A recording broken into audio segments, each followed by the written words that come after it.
Let's see Romans 5:6.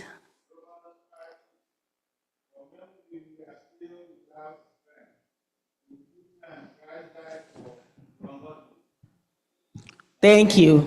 Amen. Let's see what it says in 1 Peter 2:24. Let's see how these verses help us to get an understanding the role of Jesus as the Lamb.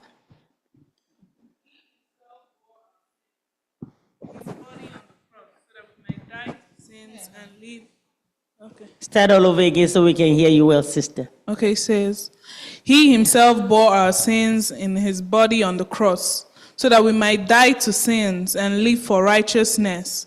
By his wounds you have been healed. Amen. Amen. So with all these verses, they said, consider deeply Jesus' title as the Lamb of God. What images does it bring to mind? And how does it link it to the Old Testament sacrificial system help you appreciate the great price of our salvation? Yes, I mean, the title, is it a good title? Do we take the Lamb of God as a good title? I was looking at this lesson and I said, John is introducing Christ as, this is the Lamb of God. It's such a big name and a big title. Mm-hmm. But we, like you just read, we just have to take our minds back to the sacrificial system. Right. What do lambs do? What do they do with lambs? They take the lambs to the slaughter. So you're introducing with this big title, you're actually telling people that this man is the Lamb of God who is going to be taken to the slaughter eventually. So, is it a good name? Was that the expectation?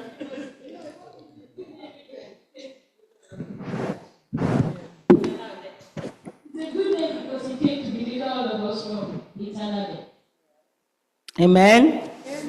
So it helps us to, like, when we look at the sacrificial system in the prophecies, in the whole Old Testament, now we can be able to relate and say, oh, this is it. Jesus is helping to do away with all that rituals and all that exercises that they go through just by being the Lamb. And so because that gives us, I don't know how it's humbling. And it also makes me to say, thank God for Jesus. If not for Jesus, I mean, I wonder what the people that love animal would have done. I mean, imagine if we're still going through that system and bringing a lamb and something to slaughter, and the animal lovers would not have taken it kindly. Just a side thought. But what I'm saying is that, but thank God for Jesus. And here we went to realize that he is the Lamb that was declared in the prophecy to save us, to give us that salvation. Amen? Does anybody have anything to say as we move forward to Tuesday? Please, let's share. Okay.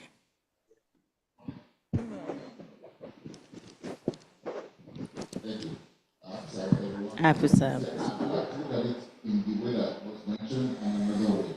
The sacrificial system was actually taken away. It was replaced. Okay. Because there was the wages of sin. It didn't change. The wages is still there. But then we are not the one that's staying it down by keeping it down. Jesus came and did that eternal sacrifice. So that every time that we come to God and say, Lord, this forgive me, we are actually again bringing Jesus up and say, this is the person that is replacing me for this wages of sin. So we are not doing away with it, we are replacing a better eternal sacrifice that is always there waiting for us. Amen. We don't need to be bringing it ourselves. It's already prepared for us in place. Amen. Amen. Amen. That's so beautiful. That brings, you have something to say. I like what that brother said. It brought a new light to this situation. For example, in those days, it cost a lot of money to bring the lamb, or some people will bring birds like bele kuku and so on and so forth. But it's still happening. these days. People are still doing it the wrong way.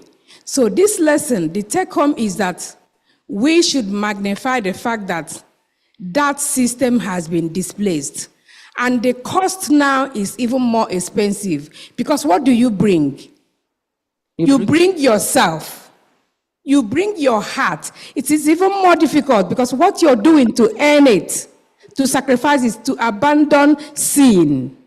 Instead of buying bele kuku, you are abandoning sin. You are abandoning stealing. You are abandoning envy and all those things that we are not supposed to do, that we go on the day of atonement and sacrifice for. That calls for holiness. Holistic surrendering to God. That's what it's going to cost. It doesn't cost bele kuku, but this cost is you surrendering totally and completely. Because that lamb has paid it all. So that's where our hope is. That's why we don't, if anybody tells us to bring those things, no. Those days are gone. Amen. Amen. Tuesday says, the two disciples of John. Let's see John 1:36. John 1:36, what did he say? He says, and looking upon Jesus, as he walked, he said, behold, the Lamb of God. And the two disciples heard him speak, and they followed Jesus. The two disciples that has listened to John's message about Christ, who would fulfill the Old Testament prophecy about coming Messiah. The disciples did what? What did they do? They saw a new light. So what happens when we see a new light? We should gravitate to it. We should embrace it. We should just like, you know what? Just like the way they, look at them. They didn't even look at John. They said like, goodbye, John. You've done your part. And they moved on. By his grace, as we continue to see the light in the word of God, we will embrace it. But you know what happened? They were also what? They had expectation. They were open, fertile mind. You know? So the two disciples has listened to John's message.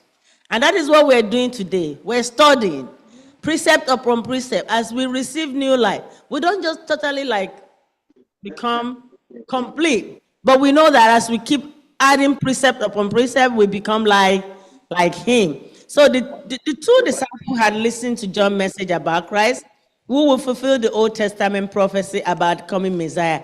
The disciple left John to follow Jesus, recognizing that Jesus was greater than John the Baptist and that he was the fulfillment of John's message. So they said, what did these two disciples do after hearing John's witness? They not only followed him, what did they also do? They asked him a question.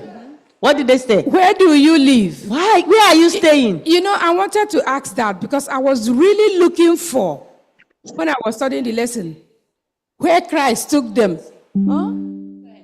Yes. I was wondering, where did Christ was just going and doing all these miracles. Where did he live? I wanted to find out when I saw those two follow him. But he didn't say anywhere. Was he in the street all the time? Can you throw more light over there? I wish I knew where Christ. I wish I can tell you that, Sister Ozichu. But the motive was that they did what? Mm-hmm. Yeah, they asked him, where do you live? Mm-hmm. Where are you? Mm-hmm. That's a very important question when I came across it. Mm-hmm. Asking that meant that they wanted to know him more. Good. They wanted to know him better. They wanted to have a personal relationship with him. Good. It's just like us today. Where do you live? Because when I go to where you live, I will know how you sleep. I know how you eat. I know everything about you. And I can tell somebody about you. How is my relationship with Jesus today? And how is your relationship with Jesus today? And how is our relationship with ourselves? Okay? How is our relationship with ourselves? They gravitated to Jesus, but it wasn't enough. They wanted to know him more. I have a question. Before the question, where do you live? Christ said, ask them a question before. He asked them, what do you seek? He saw people following him. And he turned around and said, what do you seek? What do you want? Instead of answering that question, they asked him back with a question and said, where do you live? So, what was at the back of their mind? Because Christ's question was not answered. What do you say? Where do you live? I'm trying to put the two together because they don't match. Okay. I don't know if you want to answer that, you go first because I have a question. Go ahead. Okay. What did John do when the disciples left him? Because I know today if I have an apprentice and they leave me for my other brother, I don't think I'll be so happy about it. So what did John do when the disciples left him? Like I said, John knew his assignment. He knew his assignment, that he was the forerunner. And like I said before, the rivalry that we see, maybe sometime, it wasn't there because he knew his assignment. That was the foundation. He knew he was coming to prepare the way for the Lord. And when that time came, he knew that he has to grow, he has to decrease for Jesus to do what? So he knew his assignment. So, from human aspect, it is painful as humanly possible. But then we are learning too that the way of a man is destined by God. If people are supposed to be with you, they'll be with you. If they're supposed to move ahead, they're going to move ahead. We have mommy in the back. Can somebody get the microphone to her?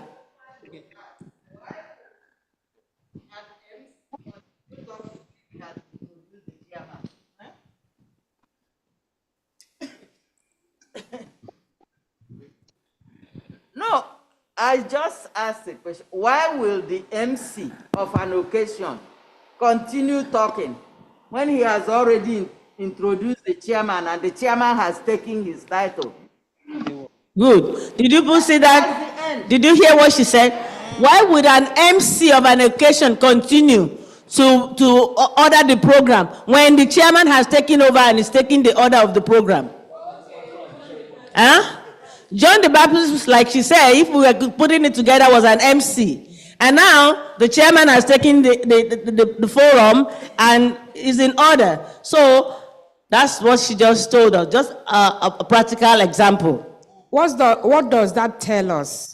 There is time for everything. And when it's your time to step down, you step down. You cannot know it all. John the Baptist, I think they said he was the greatest prophet of all. He came and prepared that way and he stepped down. Amen? Okay. There's a sister. More of a comment. I wanted to respond to. Go ahead.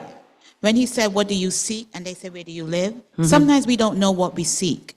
We don't have the exact answer to what we seek. We just know that we want better. We want to know more. So if you ask me, what do I seek? I can't exactly tell you, but I'm watching the way that Christians live their life. I'm watching the blessings that they're receiving. So I want what they want. I want to seek. So I want more knowledge, but I may not be able to say that. So, but when you come closer, you'll be able to get more understanding. Exactly. Yeah, and that's why they follow. Yes, that's why it's important for us to live our life, correctly, because people are always watching us as Christians and judging us. Amen. They did something else too. Okay, go ahead. Can I ask a question? You said the disciples of John gravitated towards Christ.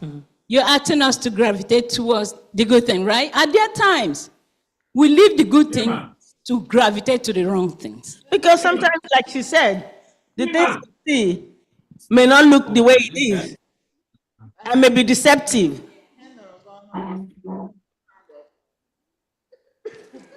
Go ahead.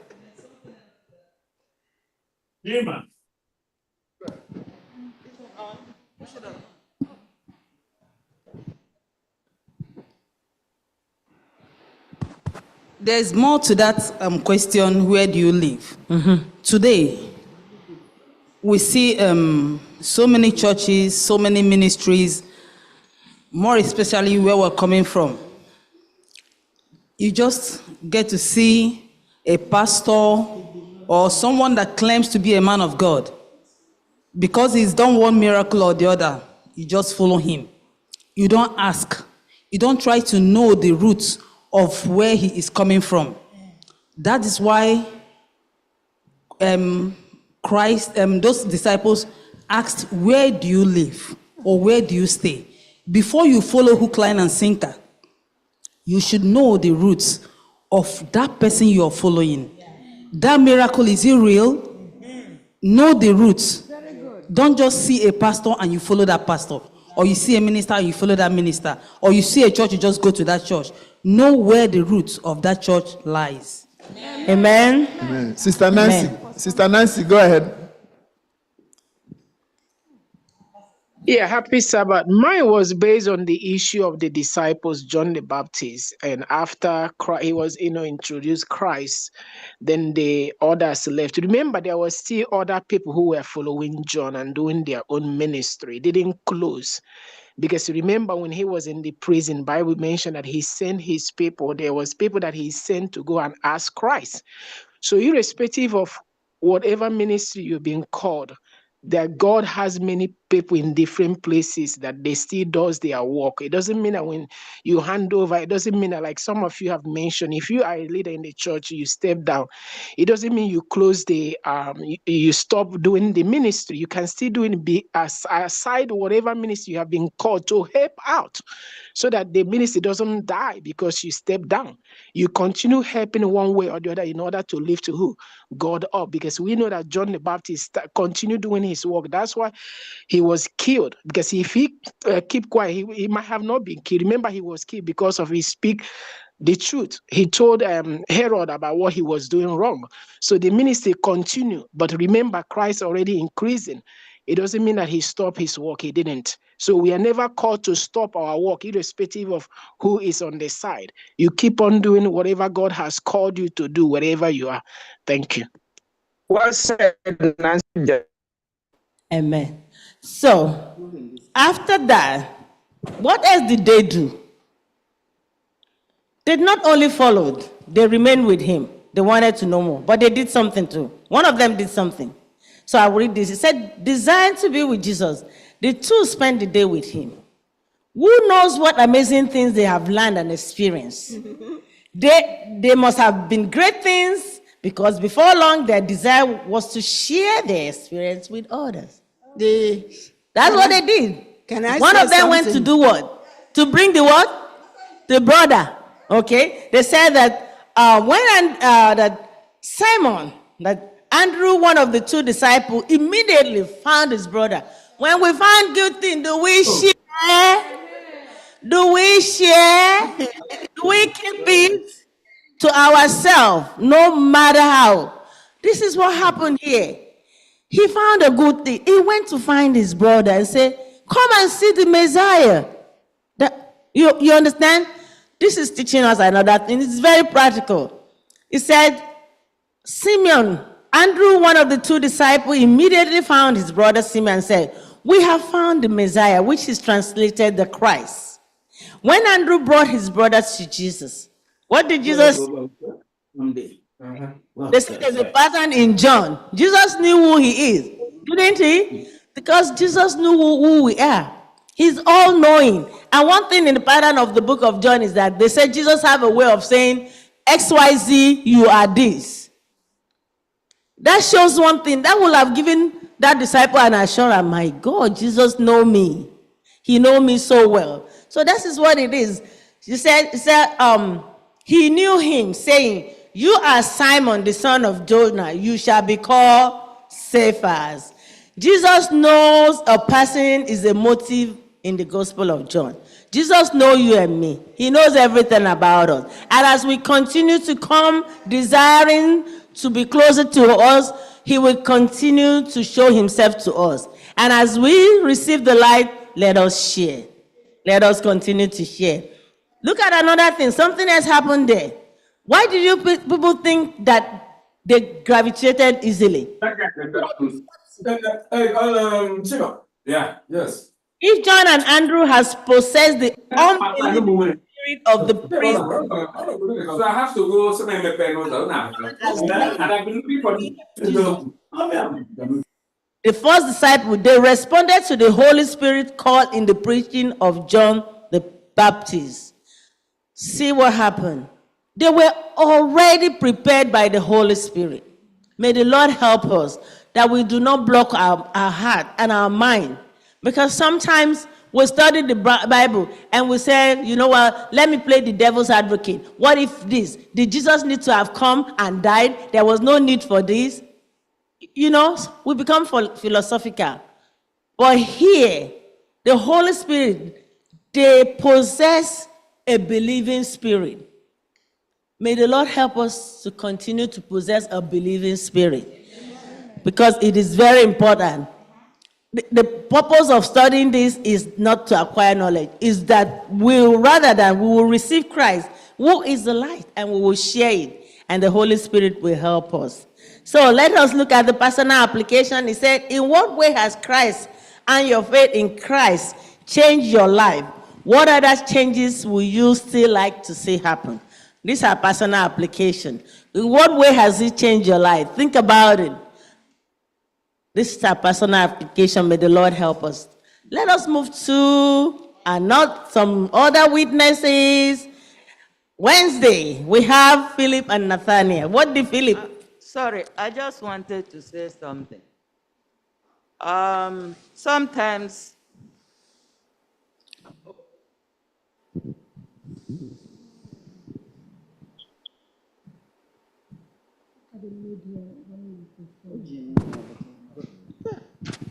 okay. Sometimes we discriminate in witnessing. We are able to foresee who will respond and who will not respond, and who has already been lost. Assuming Andrew had that kind of a feeling towards his brother, what could have happened to the Church of Christ at that time?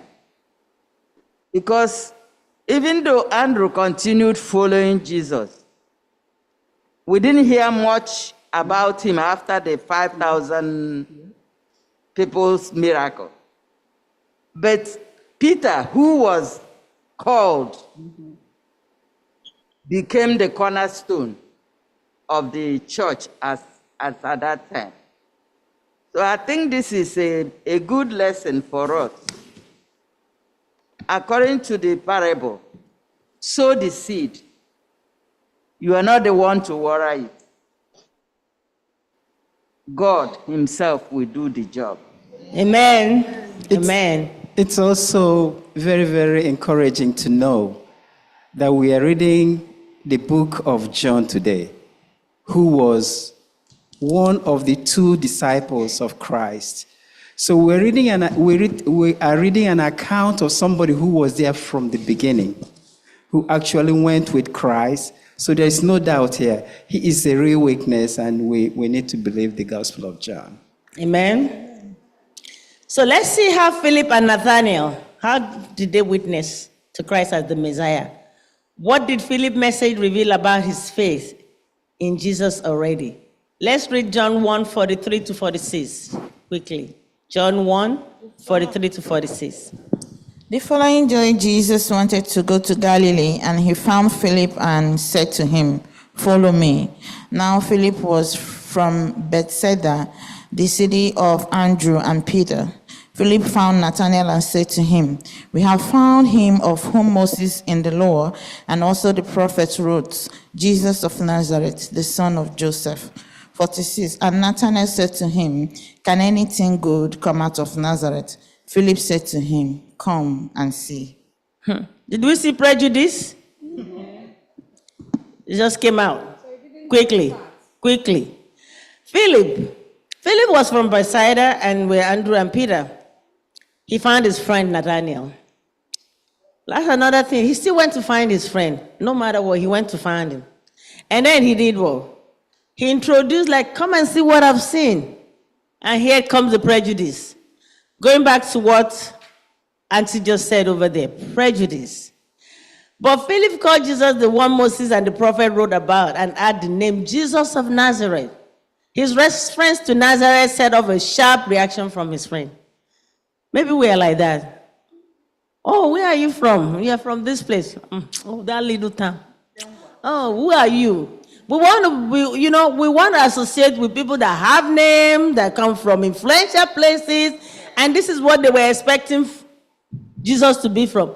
They wanted Jesus to come, this big king, because earthly king come with regalia, with a lot of things attached to it. And you want to tell me Messiah is from Nazareth? That little place? You understand? So there was prejudice. But Philip already had an expectation because he has been studying the prophecy. And he has had an expectation that the Messiah was coming. But when he got Nathanael was prejudiced already. Okay? And Nathanael just said what was in his mind. But sometimes that should not really put us off. Because that person that may be a bit prejudiced needs some tender love and to bring them back to the fold of God. So we also need to be careful in dealing with prejudice through our personal relationship with people. They said, Nathanael seems to have been prejudiced against the little town of Nazareth. Surely a king would not come from such a wayside location.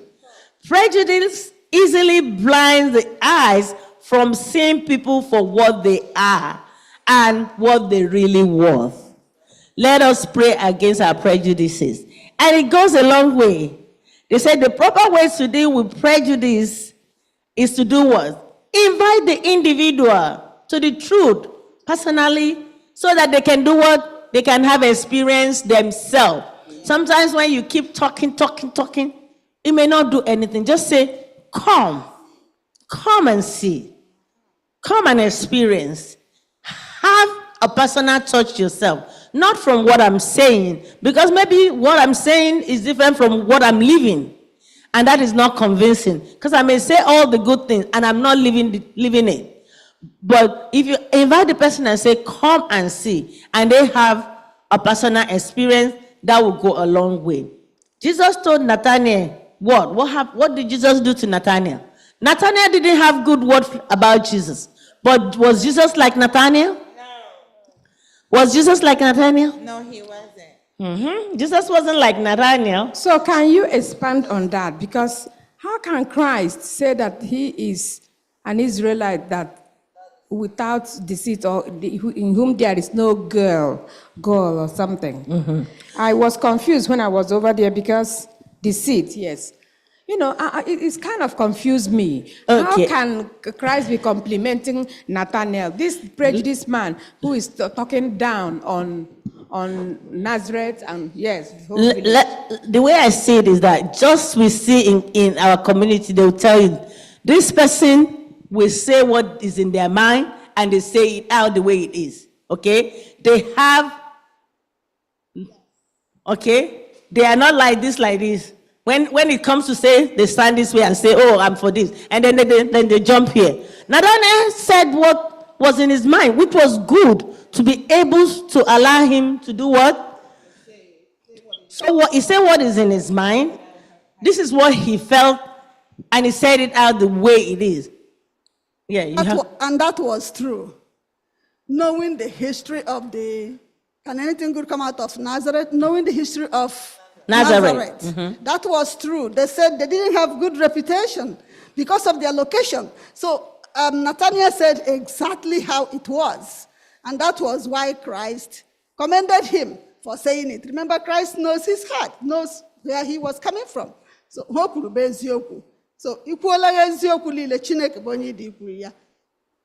said the truth about Nazareth. That it was prejudice, yes, but that was the truth. That's how they saw them there. So it means that God knows our hearts. Yes. And he's the one who is judging us. So when we are going on our life's journey, it means that Christ knows what we are thinking. And he will judge us right, even when other people are holding us down for that simple mistake we have made. Because we can be thinking, we don't know what Christ is thinking about that person. So you can't be sure. I was against him after reading the lesson, that he didn't deserve that compliment. He didn't deserve the compliment. Because you see how Jesus is different. Yeah, the scriptures it tells us that Nathanael is from the nearby village, Cana. So I'm from Osusamukwa. I know Umuafo village, which is the next village. So I know everything happening in that Umuafo village. So I can emphatically say that there's a highway there, and there are some, people that stand on the way night, there are armed robbers. You should know what happens in the nearby village close to you. So why would you be afraid to say it? Because that's the truth of what's happening in that village. So I don't think we will be describing him the way we're describing him because he said the truth, like Sister Vicky said. They said, well, that's good. Are you okay with that? You are satisfied? Yeah, okay, good. He said it. I mean, from his understanding of what Nazareth was, he just said it. Can I I just add one thing? Where Christ came from, right? Does it mean that Christ coming from that side is a good thing? That they were able to see somebody good that came out of that place? So that is what I wanted to say about this. It is a good thing that despite the rottenness of that place, Christ came from there. I think Nathanael was happy. Can any good thing come out of Nazareth? So we could look at it like it's two-way, eh? Okay, it's two sides of a coin, okay? Okay. Yes, okay, Nana has just said one part of what I wanted to say. In Jeremiah, God tells us that he formed us. He knows us. He made us. Christ knows that there's no hypocrisy in Nathanael, unlike us. When we see people speaking their minds, let us not criticize them. I always say that I may not be right, but I'm saying it exactly as I see it. Let's not crucify the person. Go closer to that person and find out why that person said what he or she said, instead of writing that person off. Okay. Yeah, Christ did not write off Nathanael, but he brought him closer and was able to let him know that he likes his truthfulness instead of being a hypocrite. Sometimes we come to the church and, I love you. Behind, that's not what a real Christian should be.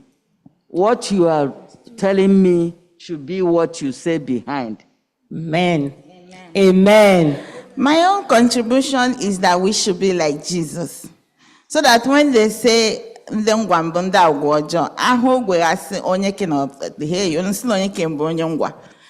we should be like Jesus. So that when they say that nothing good comes from your side, when you come out, they say, oh my God, this person is from there. I think we should emulate the character of Jesus. For somebody like Nathanael to say, can something good? And at the end, he was able to confess that indeed you are the Son of God. Amen. I think we should emulate that. Amen. Amen. So I'm just going to read. It says, Jesus said a nice word about, before I say that, there was another thing that was there, that they said the friendship between Philip and Nathanael was so strong, that when Philip said, just come. Sometimes when we make friendship with people, let us make good friendship. Let it not be the kind of friendship that we stab our friend in the back. And even when we invite them to see good things, they don't see it again. But they said the friendship between Philip and Nathanael was so strong. In spite of the prejudice that Nathanael had, he still wanted to please his friend, and he said, okay, let me go and see. Let me go and see. You understand? Let us make good friendship, say that who we are is who we are to our friend, and then they'll be able to come and see what we've seen. Then the other thing that I wanted to bring out in that lesson, Jesus said nice word about Nathanael. Nathanael did not say anything nice about Jesus, but Jesus said nice word about him, and that ended up making what? Nathanael to be what? A good and a strong witness. And Nathanael said that Nathanael then makes an exalted confession, calling Jesus Rabbi, the Son of God, and the King of Israel. So, at the end of the day, we saw that Nathanael became what? A good witness. Let us go to Thursday. Thursday, the witness of Nicodemus. The witness of Nicodemus. Can somebody read the book of John 3? Let's know. We cannot be able to finish all that. But wait, what story did unfolded in book of John 3, 1 to 21? This is where we saw Nicodemus. Nicodemus was who? An exalted man in the community. You know, despite the fact that they said the system then has been corrupted, they were even acquiring names and titles with money and all that. But he was considered an exceptional person because they had all their hierarchy, the Sadducees, the Sanhedrin, and the Pharisees and all that. So he was considered a pious man, a leader in the community. However, did you see what he did? He didn't come to Jesus in the day. He came at night. Okay, he did come at night. But in spite of that, something must have made him to. What do you people think made him to? He has been hearing about this Jesus. He has been hearing. He also had a believing heart. In spite of the fact that he knew that if he come during the day, maybe all the other group would be against him. He still came at night to find out, what are you saying? Who is this Jesus? So we saw there that Nicodemus came, and he came at night, and he referred to Jesus as Rabbi, pointing to the sign that Jesus have done. And that was the thing he has heard about Jesus was the thing that made him to come. He came at night. I've been hearing so much about you. Let me come and get to know who you are. He said, Nicodemus was a respected teacher in Israel and a wealthy member of Sanhedrin. His testimony is going to play a lot of importance here to us. He refers to Jesus as Rabbi and pointed to the sign that Jesus have done and has performed and all his divine mission. So, Nicodemus views these signs as evidence of Jesus' divine calling, but does not see them as pointing to Jesus as the fulfillment of the Messiah. You understand? He still has his doubt. And that's why he came. And that's why he came to Jesus. And he says, so Nicodemus came with some doubts. He did not yet at this point recognize Jesus as Christ. He still has his doubt. And then he came to Jesus. And when he came to Jesus, what did Jesus say? John 3 to 21. What did Jesus say to Nicodemus to show that he could see right through him? Jesus answered, most assuredly I say to you, unless one is born of water and of spirit, he cannot enter the kingdom of God. Okay. So Jesus, like we said, that Jesus is all-knowing. Jesus knew Nicodemus everything, and I'm sure Jesus knew that Nicodemus was coming. And when Nicodemus came, Jesus was able to tell him. He said, though the Jews believed that Gentiles needed to be converted, many did not understand. Oh, before we get there, let's say, what did Jesus say to Nicodemus to show that he could see right through him? Jesus showed him, I know you. I know that you have doubt in you, but I'm glad that you still came. I will tell you who I am. And Jesus was able to tell him who he is.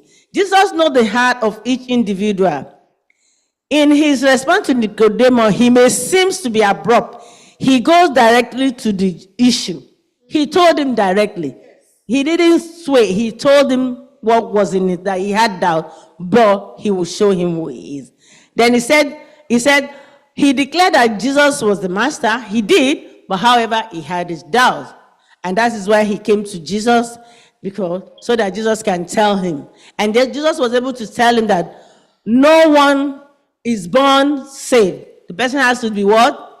Born of the Spirit. None of us is born saved, but we have to be born of the Spirit. Okay. And he said, though the Jews believed that Gentiles need to be converted, many didn't understand that they too, the chosen people, need a conversion experience. Because to them, they were okay. They have everything. They don't need the conversion. It's the Gentile that need it. But Jesus told them, except you are born of the Spirit, you have to be born again. Every one of us need a born again experience. Even if we say we are Adventists, we have the greatest belief. We have everything. But it's not like being an Adventist, being raised an Adventist, having all the belief. Is that what it is? Just like the Jews. Okay. We may have everything. Good church system, good worship experience. But here, he's telling us we have to do what? We have to be born again. No one is born saved, regardless of their nationality or the church that they were raised in. Born and raised an Adventist, know it all. Everything, memory verse is standing in my head. I stay and recite it. I know all the belief. It's not what it is. Just like it is, being a Jew too is not a passport to salvation. I know, and being an Adventist is not a salvation. Okay, what does it mean to be born again? Why would Jesus put such an emphasis? What do people think it means to be born again? Let's share. What does it mean to be born again? Because Nicodemus, when Jesus told him, this is who you are, and that you must be born, you must be saved. What does it mean to be born again? Let's bring it home. And why did Jesus put an emphasis on it? To be born again means it's a new birth in Christ. To purge yourself of sin and truly believe that Christ is the Messiah and that he died on the cross to save you and me. And you have to believe that in the beginning he was there and he was the Word and the Word was with him. So there are fundamental things that make us Adventists. Is that belief in the Lord Jesus Christ. That's why when you're getting baptized, when you're being put in the water as an outward experience, it is when you're coming out in the name of our Lord Jesus Christ, because he was the one who gave you that opportunity to be saved. Amen. So for me, I said spiritual change of life, having a new heart, having a new beginning, a new relationship with Christ. One thing I want to tell you about Nicodemus. When Nicodemus got the truth, what did he do? He embraced it. Yes. And they were told that Nicodemus was even part of the people that prepared the body of Christ for burial. Yes. So Nicodemus became a good witness. And that is what is expected of us. So may the Lord help us. Let us read finally Friday. He said, Nicodemus searched the scripture in a new way, not for discussion or theory, but in order to receive life for the soul. He began to see the kingdom of heaven as he submitted himself to the leading of the Holy Spirit. May we submit ourselves to the leading of the Holy Spirit in Jesus' name, just like Nicodemus did. And then we will be able to be a true witness or true witnesses. May the Lord help us in Jesus' name. Amen. There's somebody online that still want to say something? Yes. Thank you. Well, we have passed that area, but I just needed to ask a question then that will help us understand something. Philip found Jesus and came to Nathanael. Andrew found Jesus and came to Peter. Now let us look at it the other way. If Peter was the first person that found Jesus, would he have come to Andrew? Or if Nathanael was the first person that found Jesus, would he have come to Philip? The answer to me is yes. You know why? You found out that in the Bible said, we found him who the prophets, and that means these people have been in search. These people has always been discussing, we need to see this Messiah that had been promised. The time has come. You know that when you are friends, when you're in the midst of your friends, you know the type of discussions that go on with that friend. There's a particular friend that you know that the only thing he discusses is this. If you discuss any other thing outside that line, that friend doesn't find it comfortable to stay. But we, as friends, we always talk about, we need to see this Messiah. We need to see this Messiah. So when I see him, what do? I will run to that my friend and say, hey, that person we have been talking about, we have found him. So in your discussions, what do you talk about Jesus?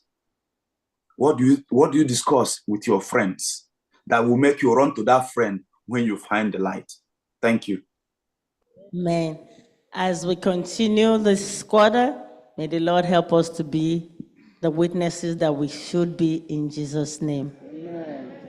God made a beautiful rainbow. I know,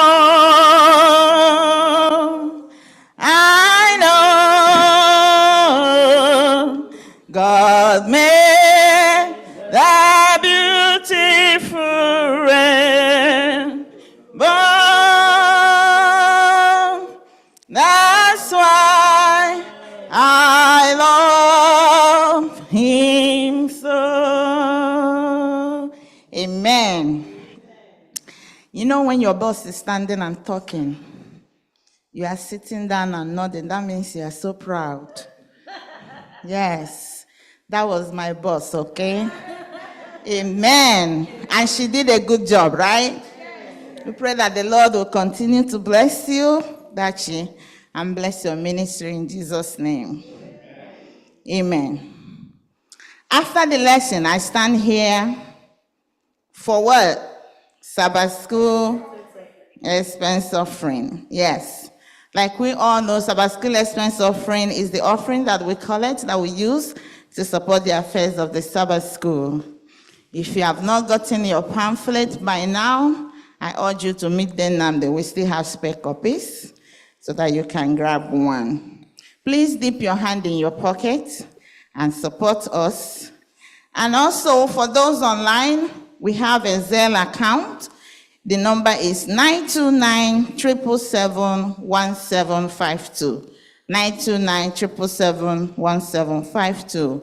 We also have a user-friendly app. The app is called the Adventist Giving app.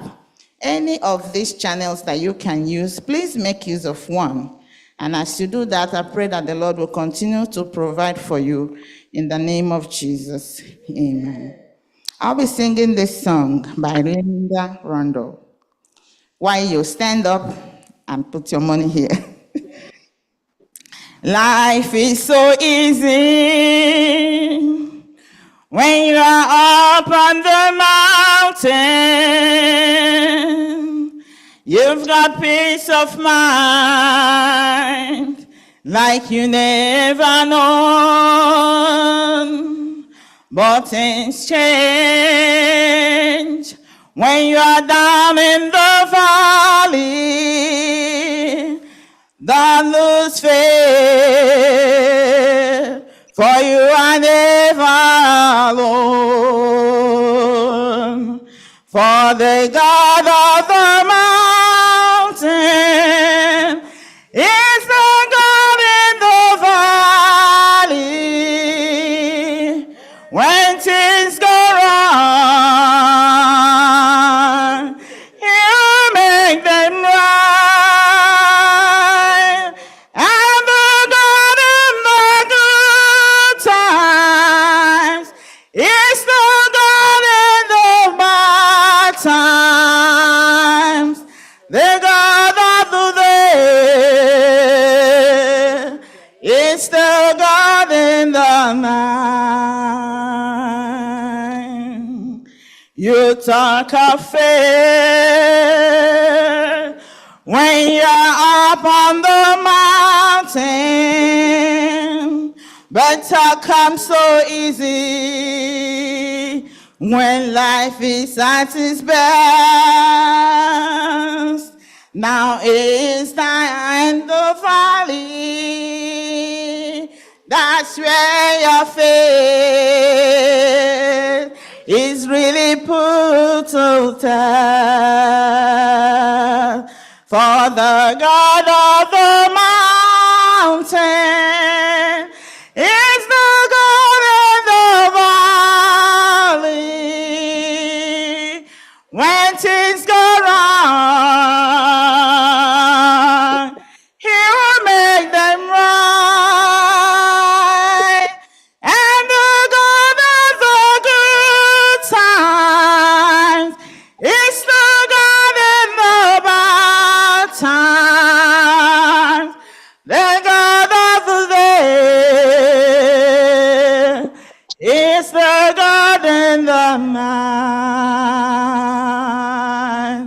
The God of the there is the God in the mind.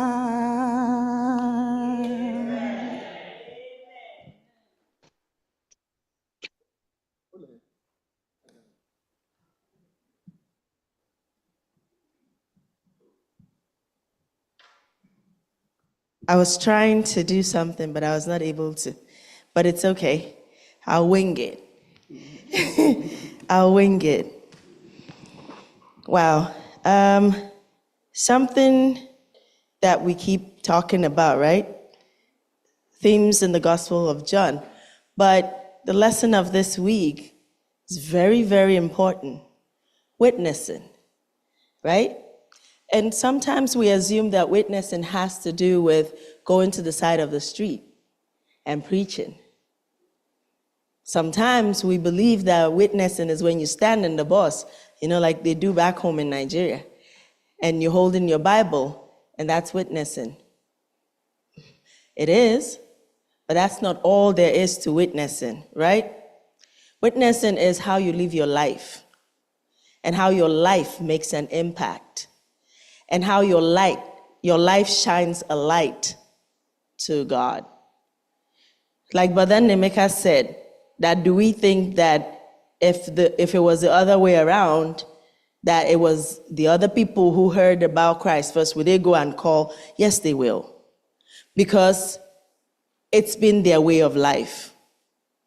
Would people see you and know that you are for Christ? Would people around you know the things that they can or cannot say to you? Are we bearing witness of what it is or who it is that we are? Am I a good witness at my job, at school, with my friends, with my neighbors, with people I just meet on the way? Am I a good witness? That is all we should think about. Let's ruminate on that. Am I witnessing at any point and every point of my life? Am I witnessing? When that person cuts you off while you're driving, are you witnessing? When that person uses a curse word on you and you're riled up, am I witnessing? May the Lord help us to be good witnesses to his kingdom. You know why I said I will wing it? We have so many visitors in our midst.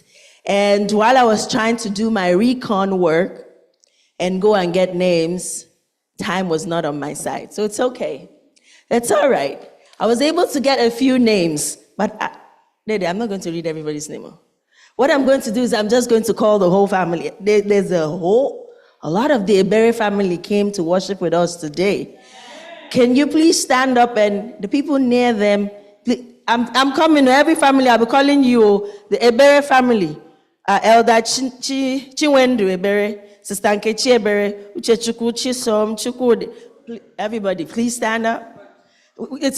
That's why I said it's an, wow. Amen.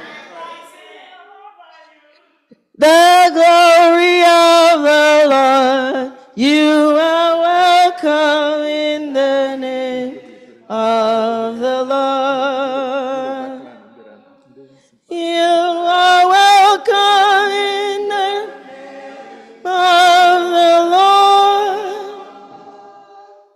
You are welcome in the name of the Lord. I can see all over you the glory of the Lord. You are welcome in the name of the Lord. Okay, the Ebere family can sit down. I'm doing this in batches because everybody is important in the house of the Lord. Now I've done the Ebere people, right? People know. Another family came again, oh. The Makinde family. We have Tommy, Demi, Ariola. I can't even. Please, the Makinde family, everybody stand up. The same way we greeted the Ebere family, we welcome everybody too. Don't worry, I will sing. No. Ẹ káàbọ̀ ṣàlàáfíà ni. Ẹ káàbọ̀ ṣàlàáfíà ni. Inú mi dùn láti rí yín, inú mi dùn láti kí yín. Ẹ káàbọ̀ ṣàlàáfíà ni. Inú mi dùn láti kí yín ọ̀rẹ́. They say I did Pasha, that I sang in Yoruba. It's my people. Welcome, may the Lord bless you. And this is Mrs. Dorcas Afolabi. Welcome, ma. The Lord bless you as you worship with us. The Lord be with you as you go home. Please go home and tell people about us. We are here, okay? Sister Carol Greaves? Where's Sister Carol? She's not here? She's not? No, I don't. That's why I'm wondering who did that. Why they keep doing that? Sister Carol is a member. She should have changed their membership a long time ago. I know. Oh, wait now. Then we have another visitor. You know, I'm going family by family. I've been doing it family by family. We have our own Dede, all the way from Texas. Chief Etufu. He's the older brother. It doesn't matter. I'm doing it. He's a visitor today. Go ahead. He flew all the way from Texas to New York. He is a visitor. Then they stand up so that we can greet you too. Yeah, it doesn't matter, really. They say the person who does not recognize that his in-law is a visitor has made a mistake, right? I gave you the seniorship today.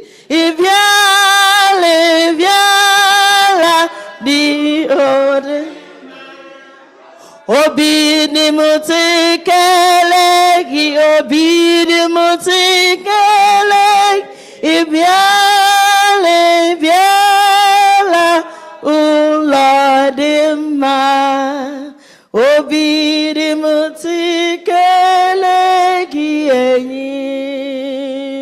May the Lord bless you all. And when you're going back to your various destinations, may He grant you safe journey home.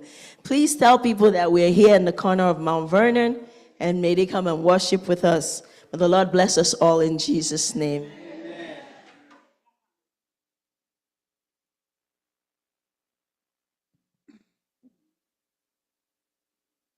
Shall we all rise as we bring the Sabbath school to a close by singing from SDA H 593.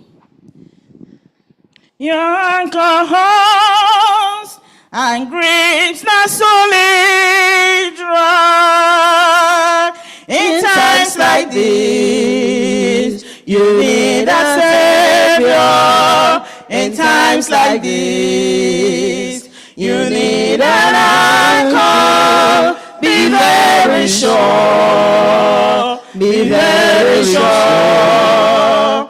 Your anchor holds and grips the solid rock. This rock is Jesus. Yes, He's the one. This rock is Jesus, the only one. Be very sure. Be very sure. Your anchor holds and grips the solid rock. In times like this, you need a Bible. In times like this, or be not idle. Be very sure. Be very sure. Your anchor holds and grips the solid rock. This rock is Jesus. Yes, He's the one. This rock is Jesus, the only one. Be very sure. Be very sure. Your anchor holds and grace the solid rock. I'm very sure, my anchor holds and grace the solid rock. In times like this, I have a Savior. In times like this, I have an anchor.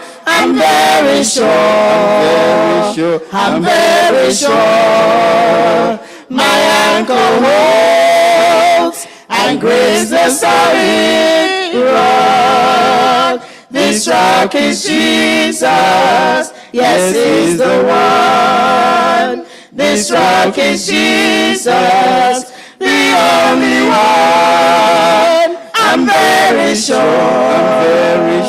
I'm very sure, my anchor holds and grace the solid rock.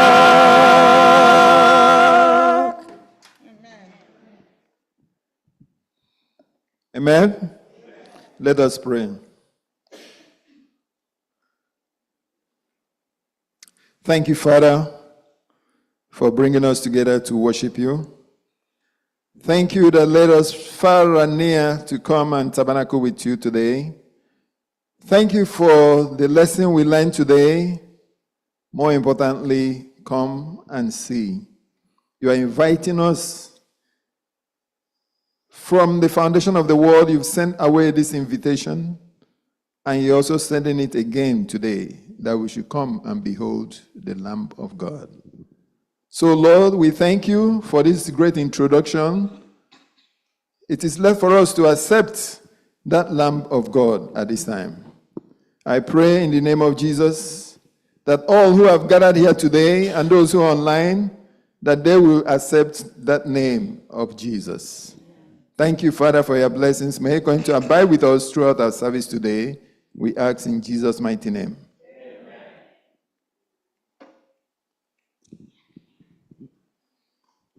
Thank you so much, everyone, for joining us in the Sabbath School today.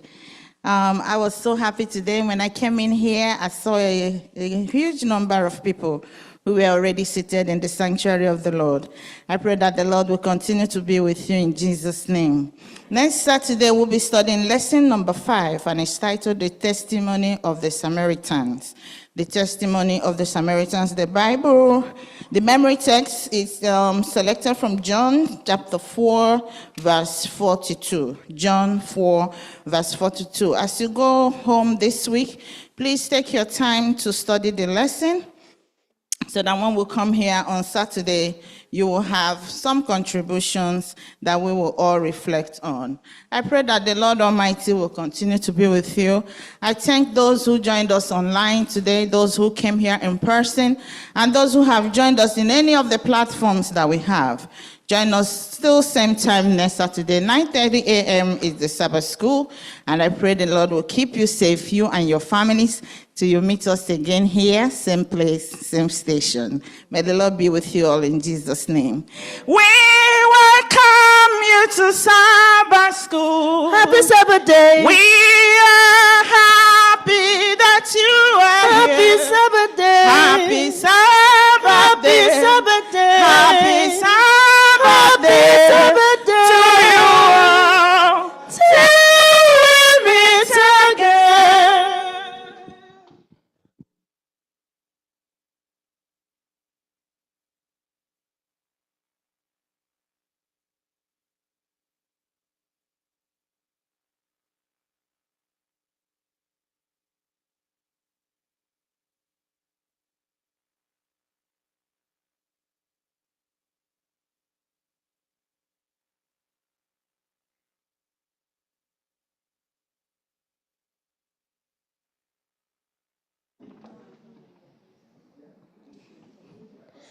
There's a fountain flowing deep and wide, deep and wide, deep and wide. There's a fountain flowing deep and wide, deep and wide, deep and wide. There's a fountain flowing deep and wide. For you, for me, for all of us, there's a fountain flowing deep and wide. For you, for me, for all of us, there's a fountain flowing deep and wide. Happy Sabbath, all. Okay, it's been a while since I was here, so people forgot. Happy Sabbath, all. I'm going to wake us up. If you know what I do, right? You want me to wake us up after I do? I think fall is coming, right? So we're all, the cold has started coming in. Maybe we need to shake? Do we need to shake? No, I think there are alerts already. Okay. If you are happy to be in the presence of the Lord, can I hear you say loud amen? If you're happy and you know it, clap your hands. Only 2 people clap. If you're happy and you know it, clap your hands. Just 3 people. It's coming up. If you're happy and you know it, and you really want to show it that you're happy and you know it, clap your hands. If you're happy and you know it, say amen. Amen. Amen.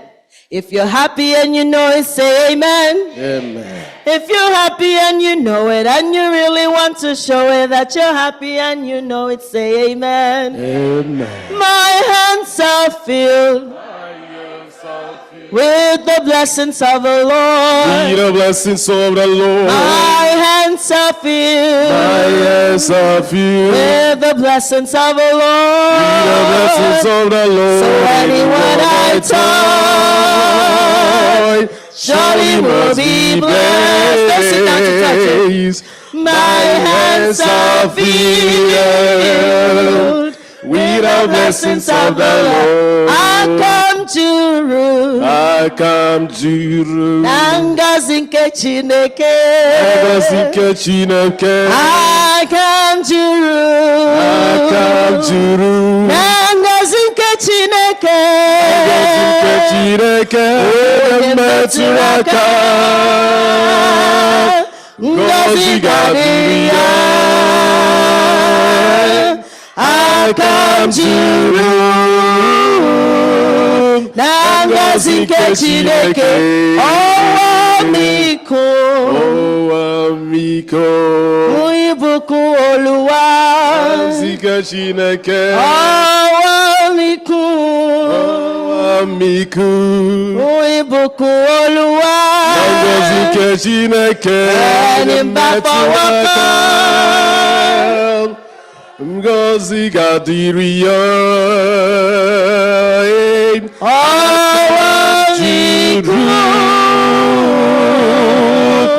Nangazinke Chineke. Amen. Amen. Amen. Are we happy to be here? Are we happy to be in the presence of the Lord? All right. So let's take our hymnals. And I'm going to be asking you to give me the hymns and we're going to sing together. That's how I like singing, doing it, right? I'm not going to call it because I'm not a soloist. We're here to sing to the praise, to the glory of God. So, anybody? All right. While we're waiting, let's open our hymn now to SDA 88. I sing the mighty power of God.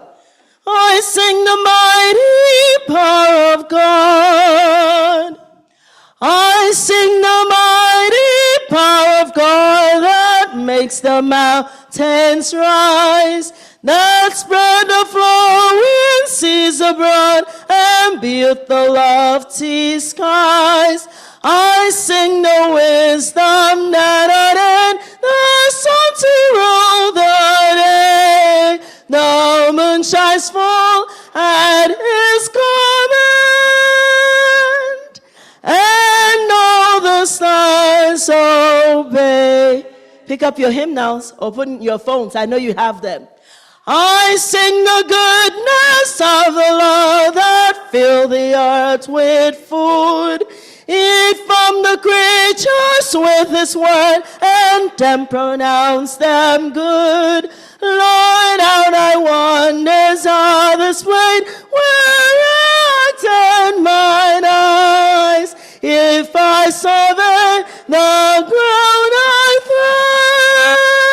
tread, all gaze upon the sky.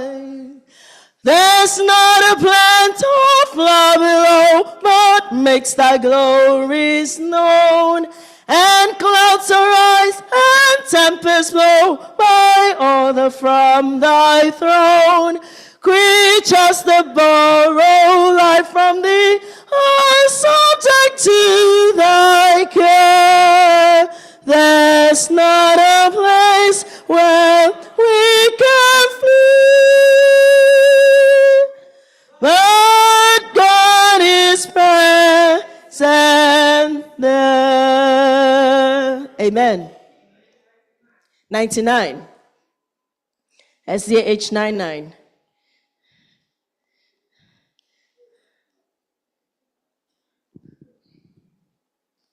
SDA 99. God will take care of you. Be not dismayed, whatever betide, God will take care of you. Be not dismayed, whatever betide, God will take care of you. Beneath his wings of love abide, God will take care of you. God will take care of you through every day, all the way. He will take care of you. God will take care of you. Through days of toils when heart doth fail, God will take care of you. When dangers pierce your heart assail, God will take care of you. God will take care of you through every day, all the way. He will take care of you. God will take care of you. Last stanza. No matter what may be the test, God will take care of you. Lean weary one upon his breast, God will take care of you. God will take care of you through every day, all the way. He will take care of you. God will take care of you. Okay, who's next? 334. I don't want to call names, so, but if you like me to call your name, you have to have a song in your heart. SDA 334. Come thou fount of every blessing.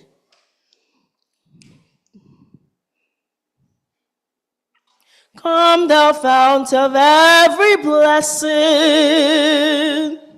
Come thou fount of every blessing. Tune my heart to sing thy praise. Streams of mercy never ceasing. Calls for songs of loudest praise. Teach me ever to adore thee. May I still thy goodness prove, while the hopes of endless glory fills my heart with joy and gloom. Here I raise my Ebenezer, either by thy help I've come, and I hope that thy good pleasure safely to arrive at home. Jesus sought me when a stranger, wandering from the fold of God. He to rescue me from danger interposed his precious blood. Oh, to grace a greater depth, poorly I'm constrained to be. Let thy goodness, like a fetter, bind me closer still to thee. Prone to wander, Lord, I feel it. Prone to leave the God I love. Here's my heart, oh, take and seal it for thy courts above. Amen. I'm waiting. Rubbish there, some. 254, please. 254. Okay, we're going to come to number 4. Let's do 254. The great physician. The great physician now is here. The great physician now is here. The sympathizing Jesus. He speaks the drooping heart to cheer. Oh, hear the voice of Jesus. Sweetest note in seraph song, sweetest name on mortal tongue, sweetest carol ever sung. Jesus, blessed Jesus. Third. Oh, glory to the dying Lamb. I now believe in Jesus. I love the blessed Savior's name. I love the name of Jesus. Sweetest notes in seraph song, sweetest name on mortal tongue, sweetest carol ever sung. Jesus, blessed Jesus. His name dispels my guilt and fear. No other name but Jesus. Oh, how my soul delights to hear the charming name of Jesus. Sweetest note in seraph song, sweetest name on mortal tongue, sweetest carol ever sung. Jesus, blessed Jesus. Let me tell you a secret. See this song? I learned it in the Yoruba version first before I learned it in English. And it's one of my favorite hymns, especially the chorus. Orin tó dùn jùlọ ni Jésù, Jésù, Jésù. Amen. I'm waiting. No. There was 4 first, and then 100. There was 4 first. I heard that. Go sit down. Thank you. Praise my soul, the King of heaven. Praise my soul, the King of heaven. To his feet thy tribute bring. Ransomed, healed, restored, forgiven. Who like thee is precious sing? Praise him, hallelujah. Praise with everlasting King. Praise him for his grace and favor to our fathers in distress. Praise him still the same forever, slow to chide and swift to bless. Praise him, hallelujah, glorious in his faithfulness. 4. Angels help us to adore him. Ye behold him face to face. Sun and moon bow down before him. Dwellers all in time and space. Praise him, hallelujah. Praise with us the God of grace. Duce, I know your hymn is 100. 100. Great is thy faithfulness, O Lord my Father. Great is thy faithfulness, O Lord my Father. Great is thy faithfulness, O Lord my Father. There is no shadow of turning within. Thou changest not, thy compassions they fail not. As thou hast been, thou forever will be. Oh, great is thy faithfulness. Great is thy faithfulness.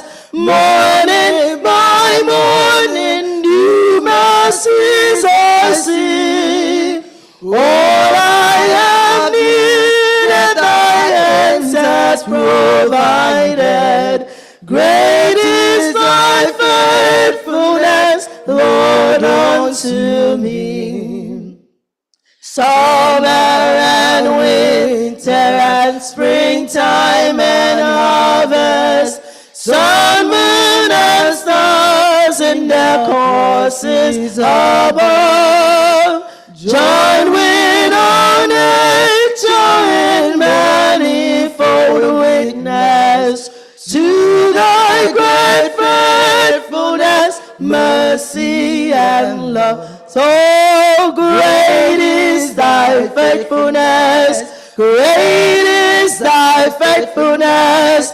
Morning, each morning, new mercies I see.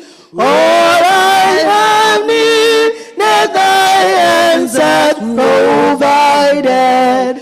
Great is thy faithfulness, Lord, unto me.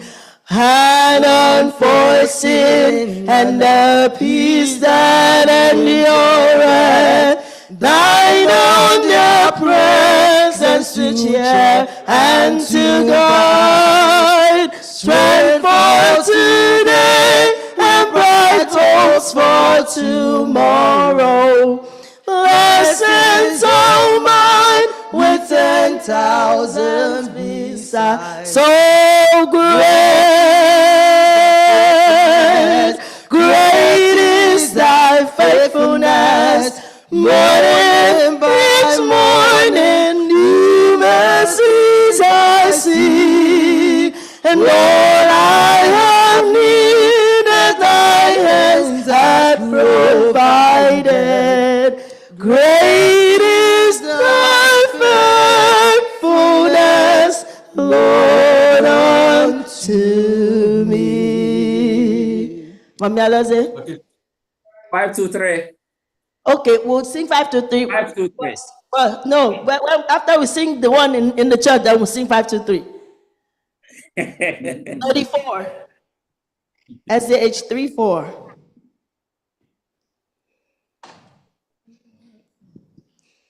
Wake the song.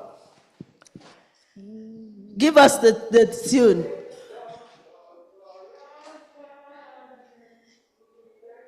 Your no, let's banish every thought of sadness, pouring forth your highest praise.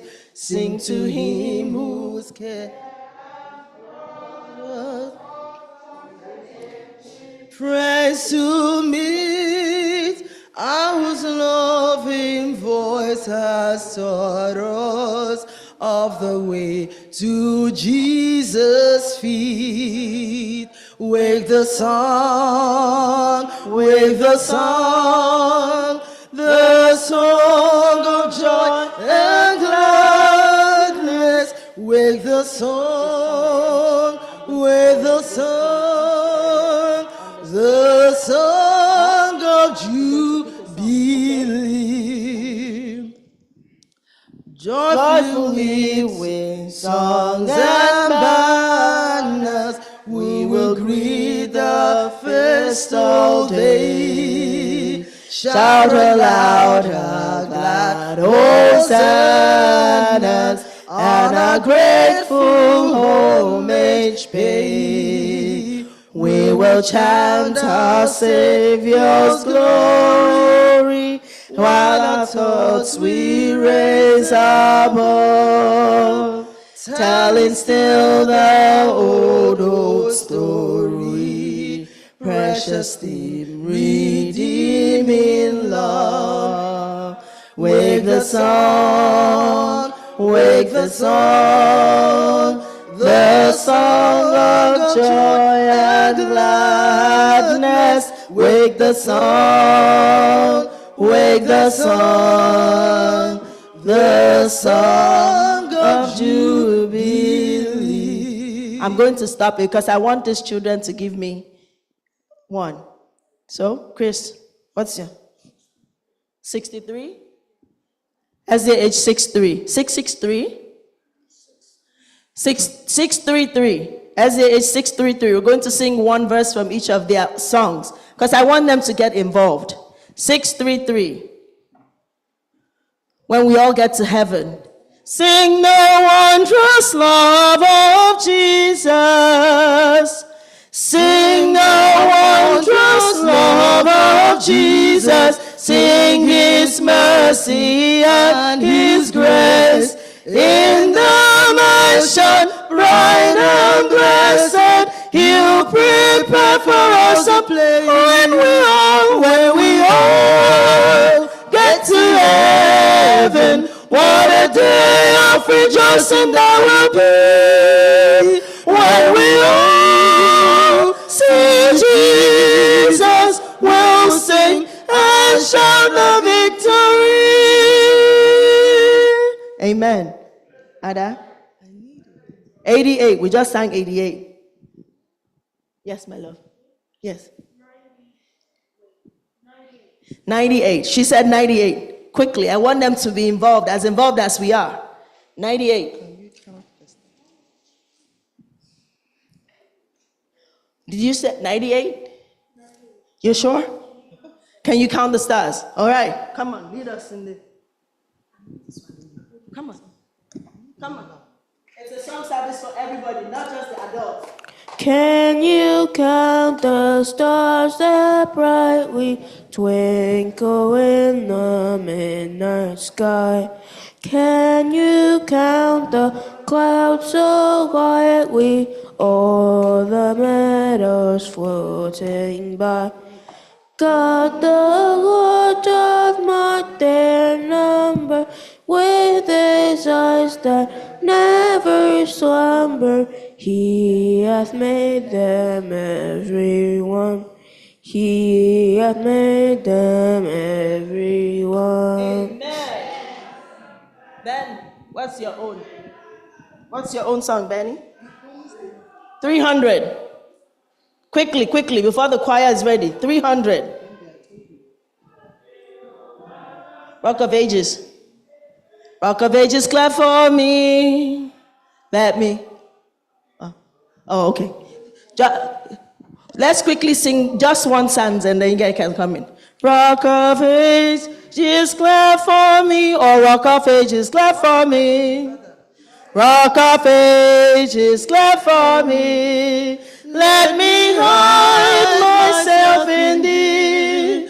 Let the water and the blood from the reason side which flows be of sin a double cure. Cleanse me from its guilt and power. Amen. Shall we all rise?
Be seated.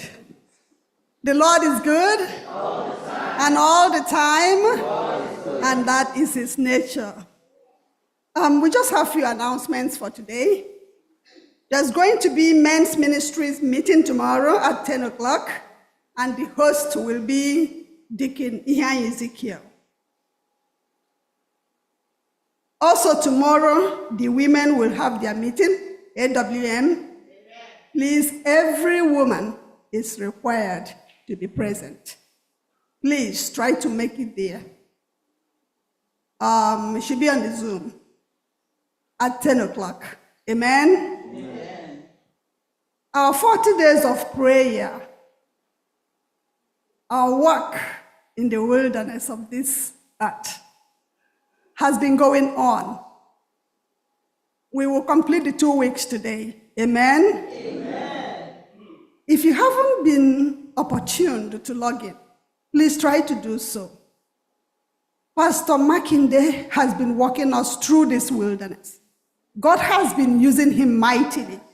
I'm sure you have been blessed. I have particularly been blessed. Amen? Amen. So log in, it is not late. We still have some weeks to go so that you can enjoy the blessings with us. And from tomorrow, the women will be leading out. The women will be conducting. So please let us come together and do it as we always do. Our Thanksgiving event will be on November the 23rd. Elder Matthew?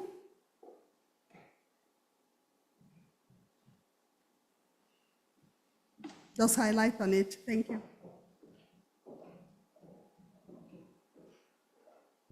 Happy Sabbath, church. I've been standing here every Sabbath to reemphasize this particular event. I know some of you might be tired of me, but you won't be tired until it is done.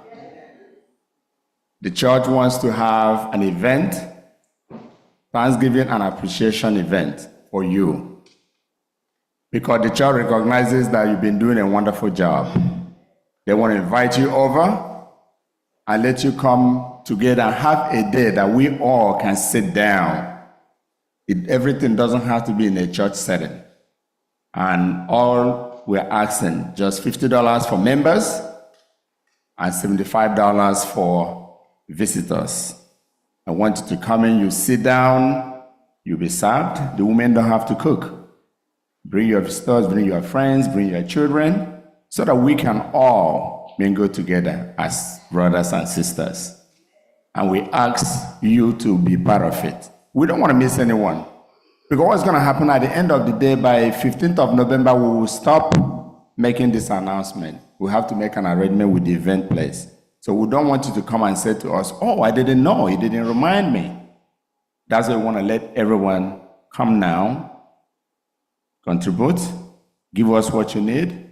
That way we'll be able to make the available arrangements. Please, we want everyone to be part of it. We ask that the Lord will bless you and your family as you do so in Jesus' name. Amen.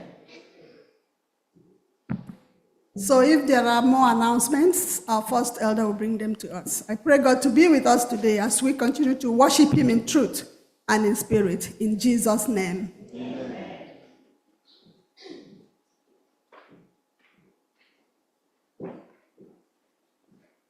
Amen? Amen. Amen. Amen. Today is another high Sabbath here in Festival. Immediately I came to church today, I saw somebody from Houston in our church. I said, to God be the glory. Amen. And then I saw some other strange faces, but they are very familiar. And I want to say welcome to everybody. Amen. We have so many people who are online worshiping with us right now. From Canada, from Nigeria, from Europe, they're all there because they want to be a part of what we are doing today. They want to have that feeling. And I'm happy everybody that is here, we want to have that feeling also. So I welcome you in the name of the Lord, and I pray that the Spirit of the Lord will abide with us today in Jesus' name. The clerk has just announced what we have been doing, and we are going to kick off with a special program today. I want to ask, Pastor, do you want me to go ahead? Okay. Friends, we are inviting families and friends to join us today for a special consecration service. And I want to repeat that it's a special consecration service, something that has never been done before in First Igbo Church. And it's a wide world invitation that we are giving out to people. Those online are participating in what we are doing right now, and you are privileged to be here to also participate in it. Many people who are friends, some people who are worshiping with us for the very first time in First Igbo that are here, they are privileged to participate in this. And I want to start by announcing their names. Elder Chinwendu Ebere, Deacon Kechi Ebere, Miss Chisom Jessica Ebere, Uchechukwu Prosper Ebere, Chukwudi Fortune Ebere, and Chukwemeka Noble Ebere. You are invited to participate in our consecration service today. Sister Carol Grievous, Mrs. Grace Colade and family, I see them here. Madam Uzuka, I see you here. Nnamdi Oriako and Amarachi family, Sister Oluebere and family, Brother Kalechi Nwokocha and family, Ezine and Ebuka and family, David and Margaret Wampa and family, Chika and Victoria Nwogu and family, Precious Promise and Akona Akogu and family, Woma Silachi Nwogugu and family, Chigozrim Ebere and Nkwachi and family, Ikechukwu and Ulomu Umadi and family, Ihoma and Nene Enyi and family, Ihanyi and Rose Enyi and family, Chijioka and Ugoai Evo and family, Ihaya and Onyechi Matthew and family, Uchenda and Wozichi Njoku and family, Ugonna and Dele Njoko and family, Wamara Njoko and Oyinye Njoko, Duana and Nneoma Griffiths and family, Gochukwu and Chinyere Ago and family, Nancy Clement, Victor Clement, Elvis Clement and Precious Clement, Maxwell and Chioma Ohera and family, Nkechi Enyia, Eberechukwu Enyia and Chidimma Enyina, Enyeribe and Uchechi Enyina and family, Chinwendu Esiaba, Chizram Esiaba, also and Fanny Abweze and family, Anosiem and Ekele Stephen and family, Chibuike and Ada Konwachi and family, Ogechi Onyebuchi, Nkiru Onyebuchi, Chichi Onyebuchi, Chioma Paul, Success Chinwe Mary Paul, Fortune Chidiebube Paul, Marvel Chidere Paul, and Awesome Kamsi Riochukwu Paul. Nancy Wanganga, Chidima Wanganga, Chineye Wanganga, Chinedu Wanganga, Chiemeka Wanganga, Austin Wampa and Bliss Wampa and family, Chinedu and Chidima Ejike, Chizurumoke Penel Ejike, Olamide Caxton Martins, James Oluwashegu Martins, Michael Oladmeji Caxton Martins, Samuel Moturayo Caxton Martins, Sarah Aduni Caxton Martins, Ngobu Chima, Jennifer Iroche, Lilian Iroche, Edward Iroche, Miriam Iroche, Stephen Wampa, Emmanuel Wampa, Ruth Wampa, Joy Ijoma Ochoma, Ijoma Madeleine Chikadibia Ochoma, Akachukwu Wina Chidebre Ochoma, Amarachi Rosru, Rosemary Ogaga, Madam Grace Ogaga, Nora Ogaga, Uchechi Nwosu, Chidima Nwosu, Leslie Nwosu, Eric Nwosu, Rita Nwosu, Alvis Nwosu, Gabriel Nwosu, Victoria Nwosu, Jackie Kamara, Benoit Suleiman, Nnemeka Nwamara, Isabel Nwamara and Evangel Nwamara, Chigozrim Nwokeke, Ifeanyi Chukwu Laura Chimremma, Ifeanyi Chukwu Nora Chikogo, Ifeanyi Chukwu Fortune Chiamaka, Ifeanyi Chukwu Jedida Chidiukwu, Ebere and Gold Oriako, Chiamaka Oriako, and Chiagozim Oriako. Victor and Chioma Wampa, Kelechi Wampa, Irene Wampa, Obina Wampa, and Joshua Wampa. Odima Precious, someone signed Victory, Organiru Precious, Value Chimere Uchama, Obiageri Mokunye, Udoka Mokunye, Bube Mokunye, Ikemefuna Mokunye, Elin Chioma Akogu, Ne Uchioma Wahiz and family, Nena Ojatu and family, Uche Chujatu, Emeka Ojatu, Chidimemerike, Ihai, Ezekiel, Ahona Akoma, Uloma Nyike, Nena Onoha. I want to recognize our parents who are here, especially Christiana Agogo, Evelyn Alozie, Beatrice Chimawogu, Cecilia Wampa, Chigozie Obuna, Madam Grace Ogaga, Dixon Wosu, and Shelley Jeffrey. I may have not been perfect. I must have missed some names. Please, you are all invited to this special program. As I will invite our pastor, the preacher of the hour, who has been with us for these 2 weeks, to lift us up to the throne of God. I know the Mackinder's family, you are also invited. I have your names, but I can't mention them one by one. To God be the glory.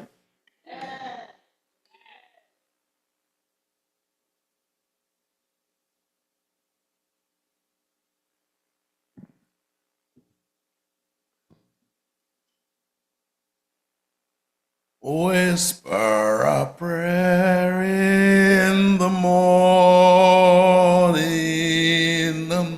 Whisper a prayer at noon.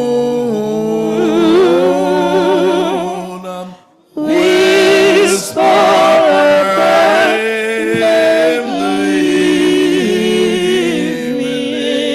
evening. So keep your heart in tune. In the midst of every family, there are joys, there are pains. In the midst of every family, there are highs and there are lows. Every family has moments where they just celebrate and it's all go, go, go. There are times when we're subdued and it's all reflection. Sometimes a lot of pain. The reason why families need to stick together, even in spite of the fact that we get on each other's nerves, we step on each other. You cannot step on somebody that you're not close to. If somebody is far away, there's no way you can step on them. If somebody steps on you, it's because they are close to you. And if somebody is close to you, it's because God positioned them there for a purpose. Nobody was born accidentally. So as families, the names were mentioned. You know, the Bible says that each one of us will have our names written in the books in heaven. We don't want you to feel invisible. We don't want you to feel as if you didn't matter, because you do. If God is going to take the pain to mention name by name, why don't we recognize each other at this point in time? I don't know if the families are close together.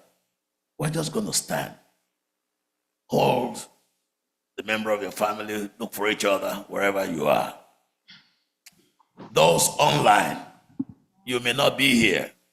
Wherever you are, in Canada, in Texas, it really doesn't matter. Even families that are not together, maybe somebody is here, another one is there, you can hold hands by faith. Because it's not so much the physical touch as the spiritual touch. God answers prayers in the morning. Go, go, go, go, look for somebody. God answers prayers at noon.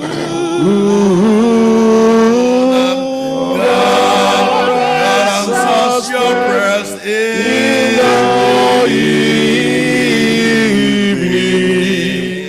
So keep your heart in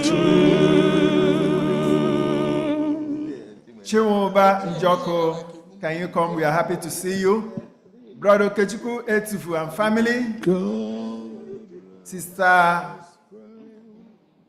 Otuoma Alozie and family. Please, let's follow what the pastor has said. Let's bond together as family.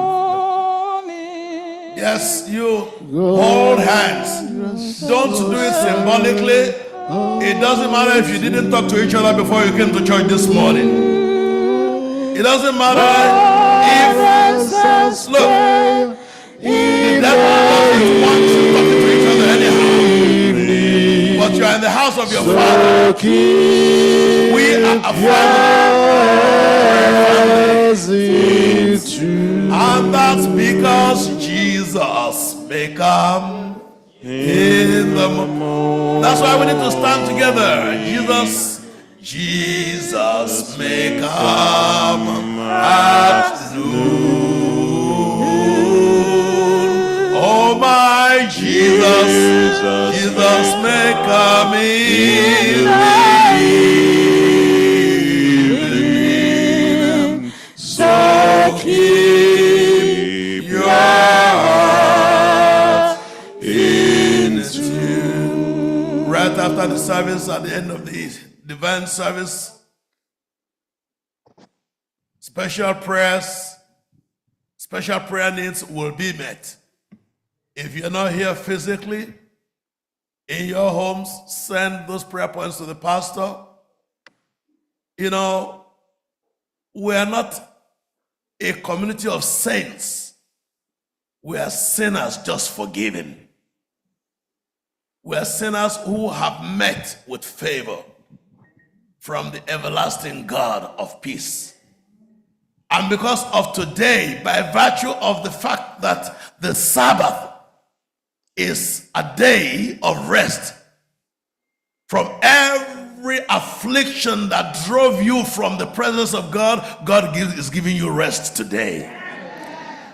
Every yoke and every bondage in your life, God is breaking them today. Oh God, our Father, names have been read. But Lord, these names don't mean anything outside of the people that carry them. And that's why you said, even when we get into your kingdom, you said you will give us new names that nobody else would know. So nobody will be able to spoil your name. But those who love you, it will be revealed to them. So Father in heaven, we come vulnerable as we are. We come soiled, stinking, unworthy as we are. But we come because you have said we should come, just as we are, without one plea. But that your blood was shed for us, and that by faith we have approached this throne of grace today. Some are online wherever they may be. Some family members are distant from each other by kilometers and miles. Some are distant from each other by words and communication, by affection, by offenses and misbehavior. Some don't even speak to each other again. Some cannot afford to be within the same space with family members. Our Father and our God in heaven, this did not start today. Because even the very first family, the very first two children that were born to Adam and Eve, there was war between them. And any war that is not resolved always results in death. I lift up a hand of benediction to you, those of you under the sound of my voice this morning, none of you shall die. Amen. The problems that are separating you will put them to death in the name of Jesus. The sicknesses that are separating you will put them to death in the name of Jesus. Every power of the enemy, every yoke of the enemy in your lives today are broken in Jesus' name. Because you are being redeemed by the blood of the Lamb. Because you will not be lost, but you will be saved. Because you will not die, but live. Because you will not be put to shame, but you will be put to grace. Every place where you have been relegated, you will be celebrated in the name of Jesus. So today, Father, we come by the power of the Holy Spirit and by the power of the anointing that breaks the yoke. These ones are set free today. In the name of Jesus. Where there has been darkness, Lord, today in the families, within each family circle, and between different families that are not even seen eye to eye, Lord, there will be peace. There will be joy. There will be love. There will be celebration. Oh Lord, my God and my Father, there are children in this family. Some of them are young children, babies. They don't even know what's going on. Others are grown-up children who are still struggling to find their feet in life. Some others are adults. But whatever age, gender, category, whatever they may be doing, Father in heaven, we put all these children before you. Noah had only 3 children. Only 3 children. And those children were not even married. 3 children, 3 adult children, they were married, but none of them had children yet.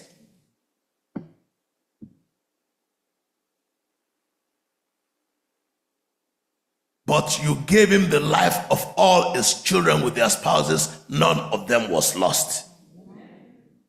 His wife was not lost. So, Lord, by virtue of the anointing and the grace that Noah found and received, again, Lord, I raise up a hand of benediction on these ones.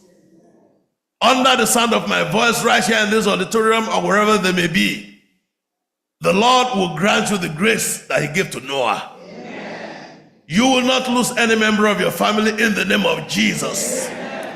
Even when the floods of life are raging and the billows roll and everything is tearing up and breaking down, the Lord will make you to float. And the Lord will supply your needs according to his riches in glory.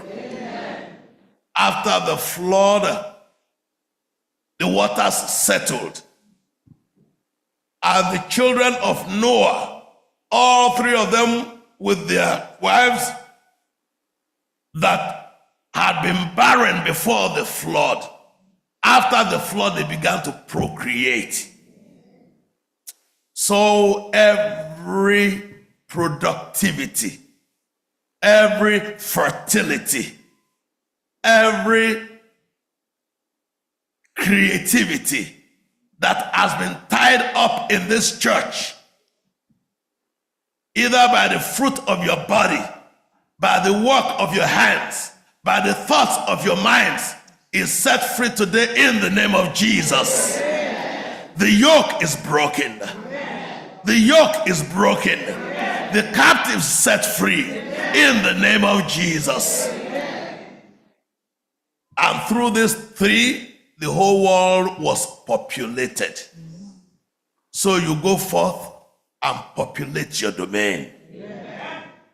Go forth and procreate.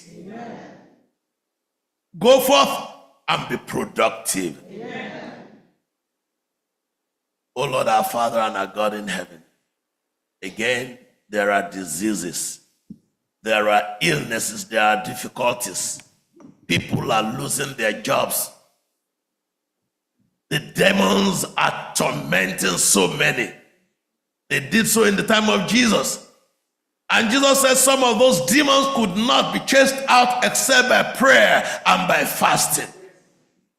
So, Father, today I still stand in the gap for all this, your people. Father, I stand in the gap for all this, your people. Unworthy, unclean, but falling on the mercy of Jesus by the virtue of the blood that he shed on Calvary. Oh, you demons, hear the word of the Lord. Your end has come today. Your power is broken today. The yokes are broken today in the name of Jesus. Demons of uncleanness, demons of misunderstanding, demons of illness, accidents, of oppression and possession, go forth out of them in the name of Jesus and never return therein. When you go from here, you will hear a voice of the Lord telling you exactly what to do for good. May the Lord whisper in your ears. May the Lord strengthen your arms and your feet. Your feet shall carry you to the paths of righteousness for his name's sake. Your hands shall do no evil. Your mind shall think no evil. Your mouth shall speak no evil. Your mouth will be a channel, a megaphone for blessings, to bless everyone that comes across you. In your families, God will liberate every yoke that has been bound that makes you unproductive at work. Those that had no intelligence to understand whatever the learning that will make their lives better, today you are set free. Amen. In the name of Jesus. Amen. So, Father in heaven, children have wandered from the homes and they are not even talking to their parents. Some are talking to the parents, but there's just no love lost. There's no harmony. Children between themselves are not hearing each other. It's competition instead of collaboration. It's opposition. Father and our God in heaven, may you bring the hearts of the parents and the children together. Amen. In the name of Jesus. Amen. Father, we thank you for hearing us. We thank you, Lord, for blessing each and everyone. When you go forth from here, every soul of every inch of territory that the sole of your foot shall tread upon, the Lord will make productive for you. Amen. The land will not soak your blood. Amen. The blood of Jesus has been shed, your blood will not be shed. The side of Jesus has been pierced, you will not be pierced by any arrows from the enemy. Amen. So shall it be. Amen. May the Lord bless you, Amen. Keep you. Amen. May the Lord promote you. Amen. May the Lord protect you. Amen. May the Lord provide for you. Amen. May the Lord direct you in the path of righteousness for his name's sake. It shall be well with you. Amen. Now and forevermore. Amen. Amen.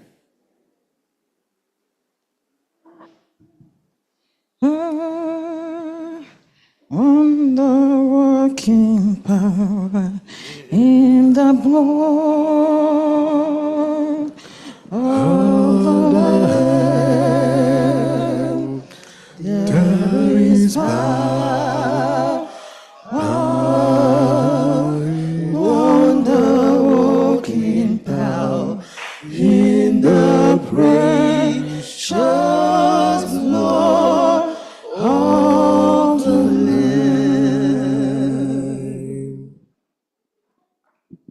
Happy Sabbath, church. May we all stand for the affirmation of faith, which will be taken from Revelation 14, verses 6 to 7. And it reads, "And I saw another angel flying in the midst of heaven, having the everlasting gospel to preach unto them that dwell on the earth, and to every nation and kindred and tongue and people, saying with a loud voice, Fear God and give glory to him, for the hour of his judgment has come, and worship him that made the heaven and the earth and the sea and the springs of water." Our call to worship will be taken from Psalms 33, verses 20 to 22. And it reads, "Our soul waiteth for the Lord. He is our help and our shield. For our heart shall rejoice in him, because we have trusted in his holy name. Let thy mercy, O Lord, be upon us, according as we hope in thee. May the Lord bless you reading in Jesus' name. There's a sweet, sweet spirit in this place,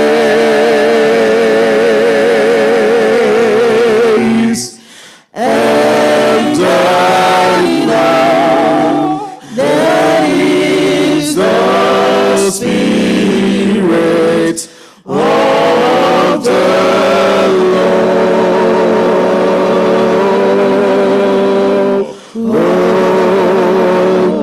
There's a sweet, yes, precious on its face,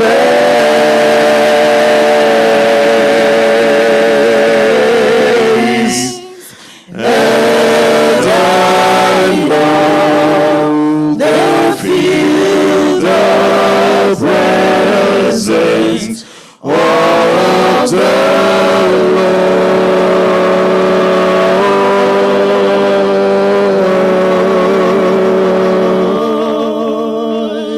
Sweet Holy Spirit, sweet heavenly dove, stand right with us, feed us sweet your love, and fold his blessings. We'll lift our eyes in prayer. Without a doubt, we know that we have been revived when we shall leave this place.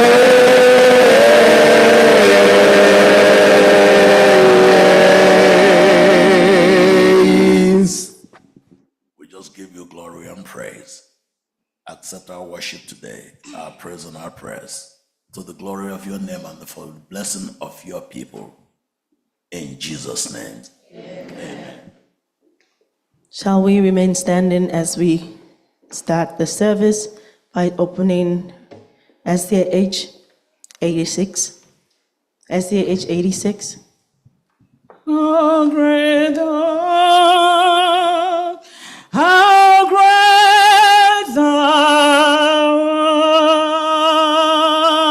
art, O Lord my God, when I'm in awesome wonder, consider all the works thine hands has made. I see the stars, I hear the rolling thunder, thy power throughout the universe displays. Then sings my soul, my Savior God to thee. How great thou art, how great thou art. Then sings my soul, my Savior God to thee. How great thou art, how great thou art. When through the wheels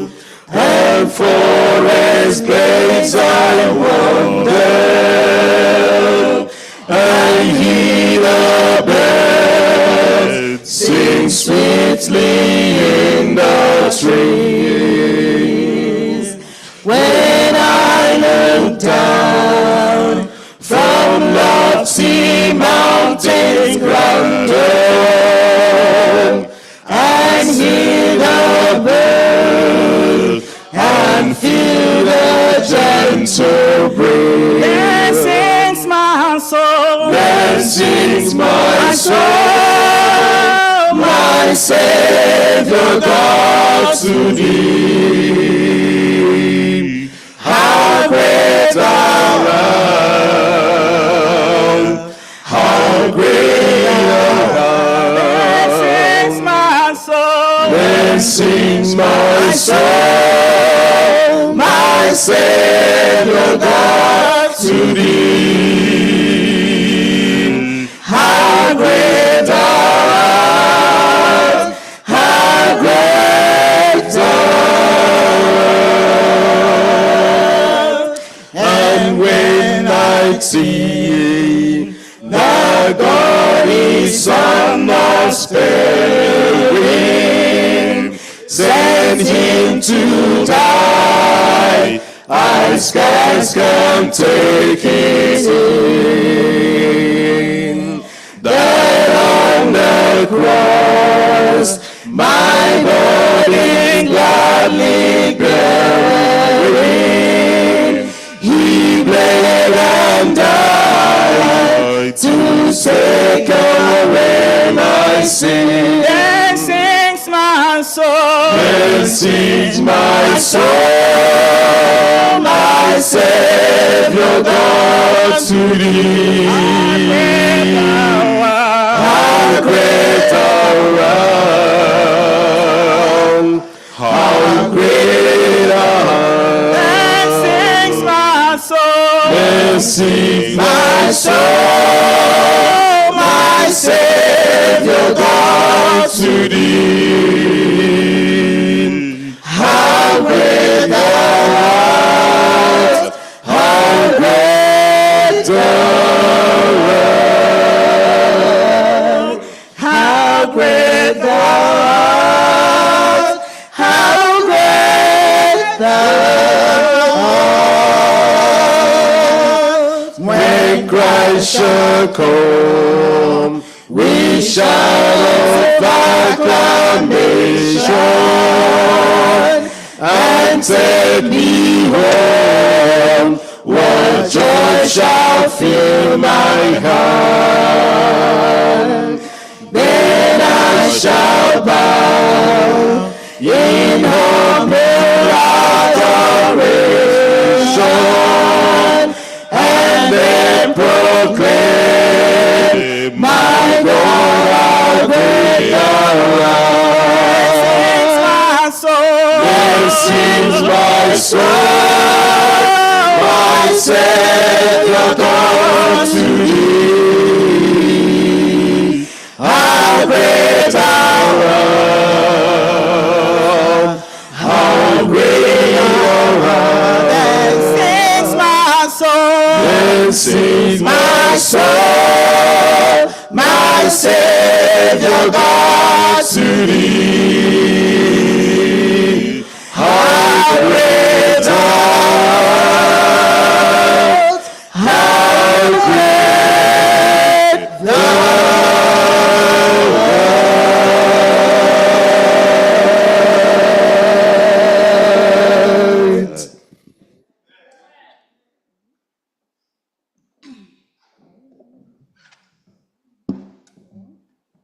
Our reading from the Psalms will be taken from Psalms 30. And it reads, I will extol thee, O Lord, for thou hast lifted me up, and hast not made my foes to rejoice over me. O Lord my God, I cried unto thee, and you healed me. O Lord, thou hast brought up my soul from the grave. Thou hast kept me alive, that I should not go down to the pit. Sing unto the Lord, O ye saints of his, and give thanks at the remembrance of his holiness. For his anger endureth but a moment, and his favor is life. Weeping may endure for a night, but joy cometh in the morning. Amen. And in my prosperity I said, I shall never be moved. Yes. Lord, by thy favor thou hast made my mountain to stand strong. Thou didst die, and thy face. Thou didst hide thy face, and I was troubled. I cried to thee, O Lord, and unto the Lord I made supplication. What profit is there in my blood when I go down to the pit? Shall the dust praise thee? Shall it declare thy truth? Hear, O Lord, and have mercy upon me, Lord. Be thou my helper. Thou hast turned for me my mourning into dancing. Thou hast put off my sackcloth and girded me with gladness. To the end that my glory may sing praise to thee and not be silent. O Lord my God, I will give thanks to thee forever. Come ye disconsolate, where ye languish, come to the mercy seat,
Amen.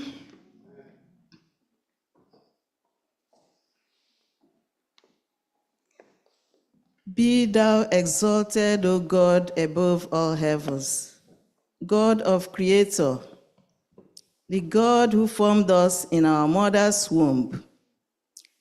Father, your sons and your daughters have gathered in your sanctuary today to worship you, to give you honor and glory that is due unto your holy name.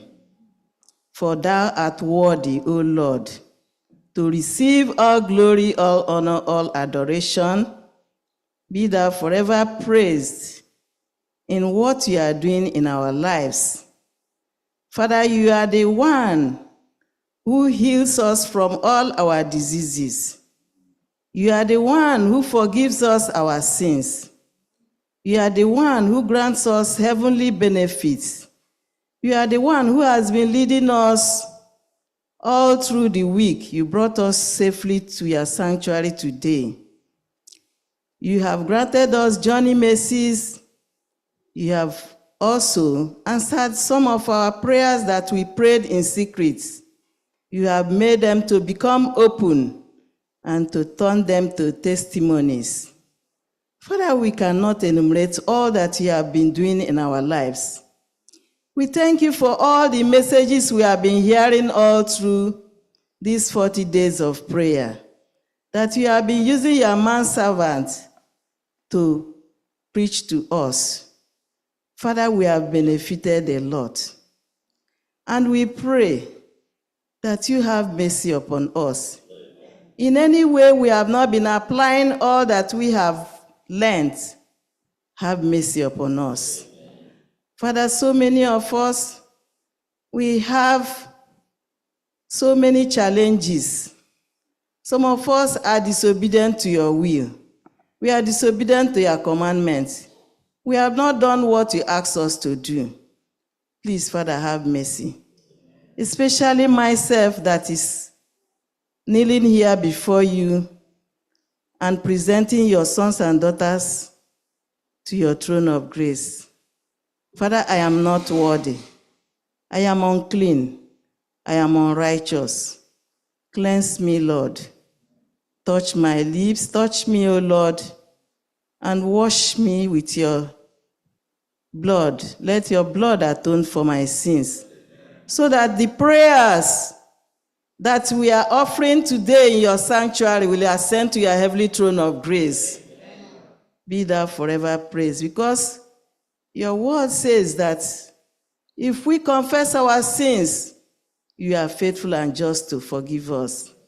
You are a God of grace, God of peace, God of compassion, God of love.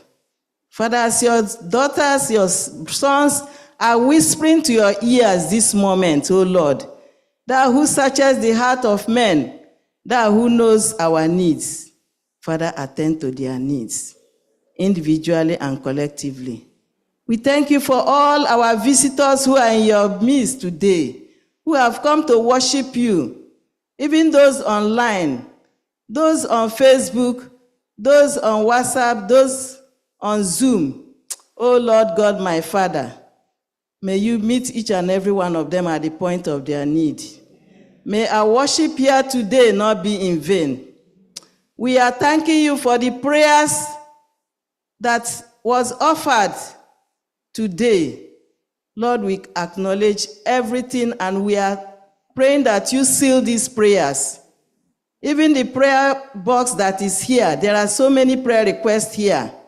Father, we pray that you seal all these prayers. Let them manifest in our lives.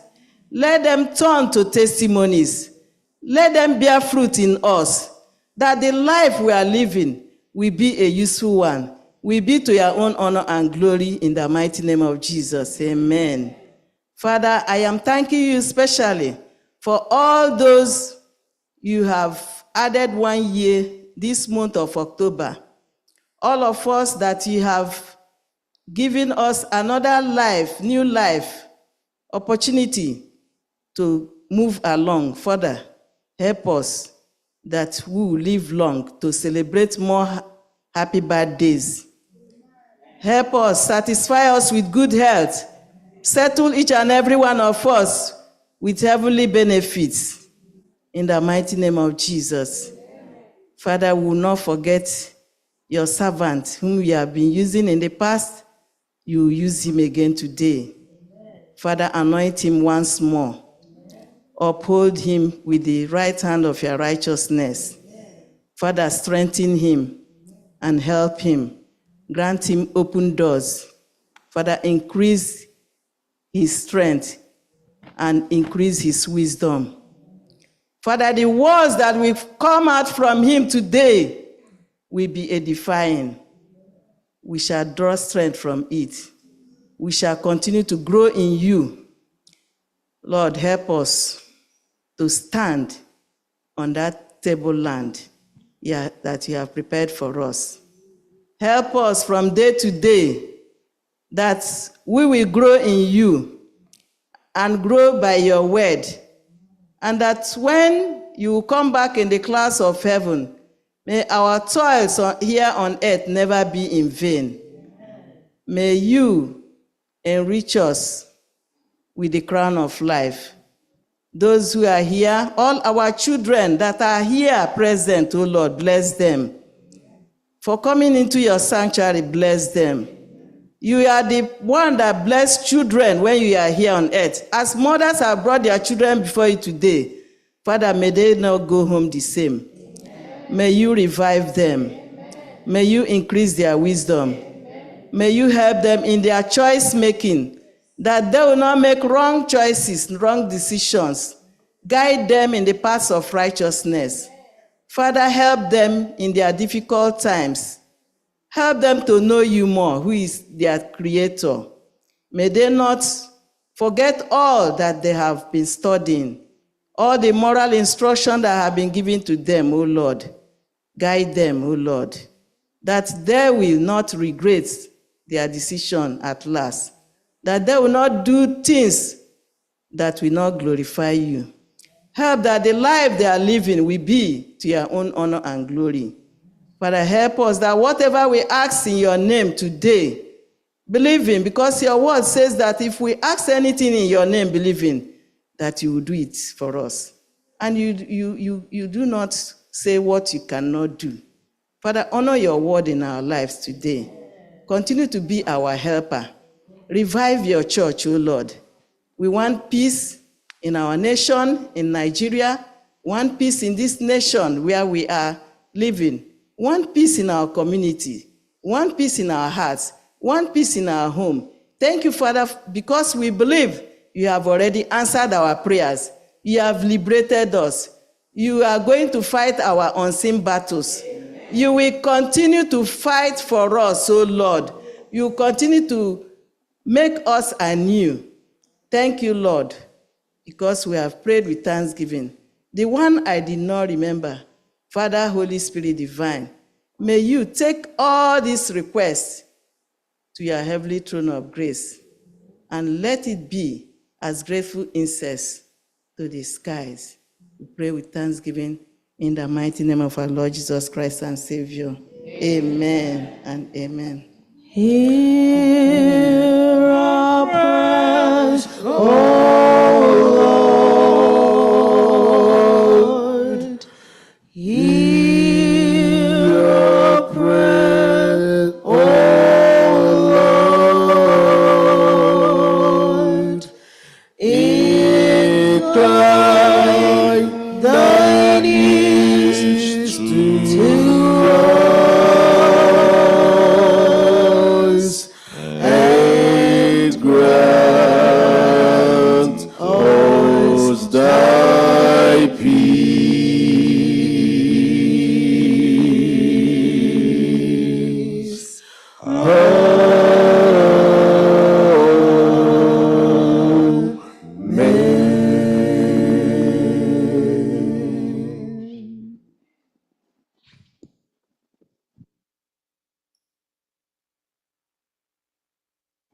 We are children of a better land, children of a better land, children of a better land. Oh yes, oh yes, oh yes, oh yes, oh yes. We are children of a better land, children of a better. Come. Better land, oh yes, oh yes, oh yes, oh yes, oh. Happy Sabbath all. Happy Sabbath all. No. Happy Sabbath mommies and daddies. Happy Sabbath boys and girls. It's not really cold. This little light of mine, I'm gonna let it shine. This little light of mine, I'm gonna let it shine, let it shine, let it shine, let it shine. Are we going to let the light to shine? This little light of mine, I'm gonna let it shine. This little light of mine, I'm gonna let it shine. Let it shine, let it shine, let it shine. One takalokum ye, aga me meko we. One takalokum ye, aga me meko we, meko we, meko we, meko we. De Devi, one takalokum ye, aga me meko we, one takalokum ye, aga me meko we, meko we, meko we, meko we. This little light of mine, I'm gonna let it shine. This little light of mine, I'm gonna let it shine, let it shine, let it shine, let it shine. This little light of mine, I'm gonna let it shine.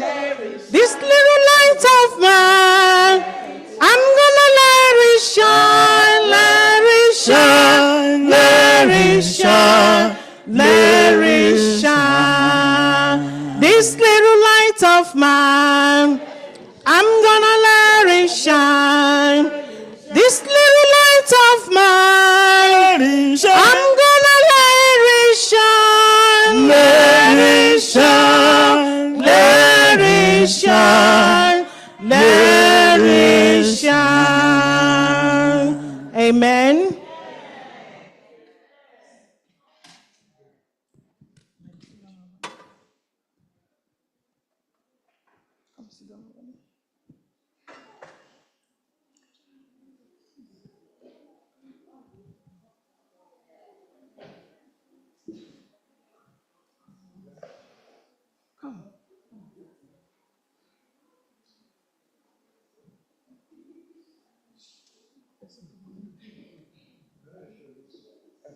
Go sit over there. Sit.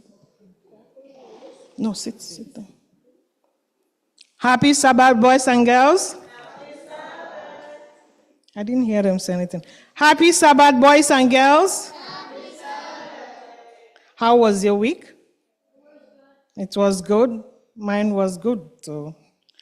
Okay, today the topic says the boy that cried wolf. You know what wolf is? What's the meaning? Have you seen a wolf before? Even in the TV? So you know what wolf is? Okay. There was this little shepherd boy. His job was to take the sheep from the village up to the hill where the sheep would do what? Graze.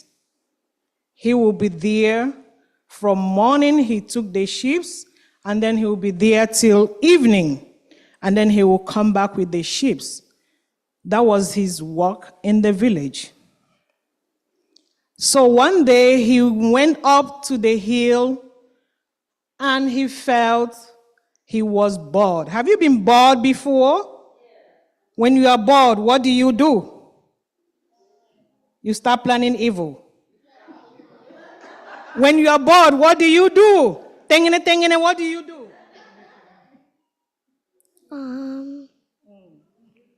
don't remember. What do you do when you are bored?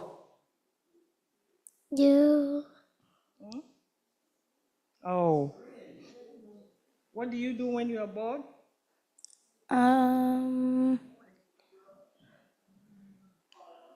You start thinking something you don't want to do, right? So the shepherd boy was bored in the hill where the sheep were grazing. So he decided to play a little prank on the villagers. So what did he do? He started shouting, "Help, help! There is what? A wolf coming to eat the sheep." The villagers start running. Even those who are weak in the leg, they jump up. Everybody running where? To the hill. To do what? To help the boy. So when they got there, the boy started laughing and said, "I got you. It was just a little joke." And the villagers did not do what? They did not like it. So the boy was happy playing pranks on elderly ones. He did it again, went to the hill again and started crying what? "Wolf, wolf, help, help, help, I need help.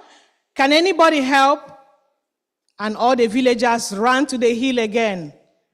Lo and behold, there was no what? Wolf.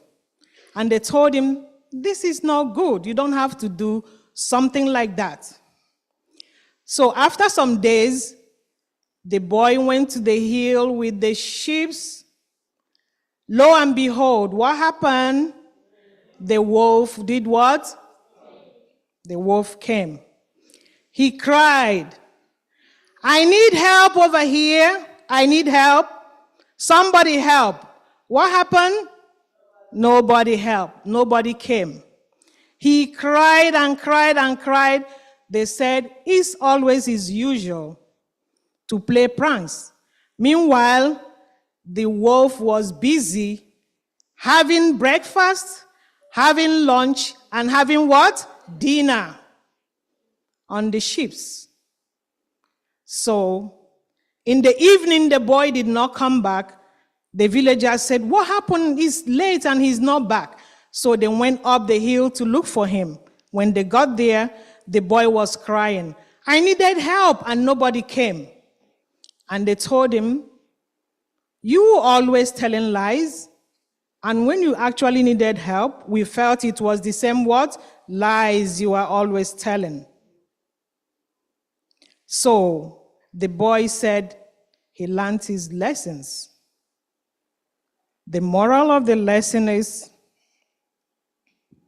when you tell lies and when you are really in trouble, nobody will do what? Believe you. honesty is the policy. When you are honest, people will do what? Trust you. And this honesty is not built in a day. You don't just wake up and say, I am honest. It's a process. It doesn't start, you just come to church, Pastor, I'm honest. No. It shows from your behavior in the church, in the school. When nobody is watching you, that's exactly who you are. When you are by yourself, when you are in the house, when you are in the classroom, that's how you build your honesty. You build until it goes high. But one little lie, one little mistake does what? Destroys the whole thing.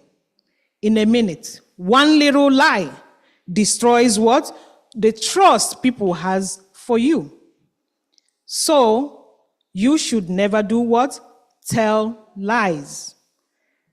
Even if your parents will hit you or do anything, but at least the father will say, at least she said the truth. Okay? Let people trust you. Don't tell me you are a kid and you tell lies. And when you tell one lies, it continues. The lie continues because you have to cover the first one, you cover the second one, you continue to lie, you continue to tell lies. But when you tell the truth does what? Sets you what? Free.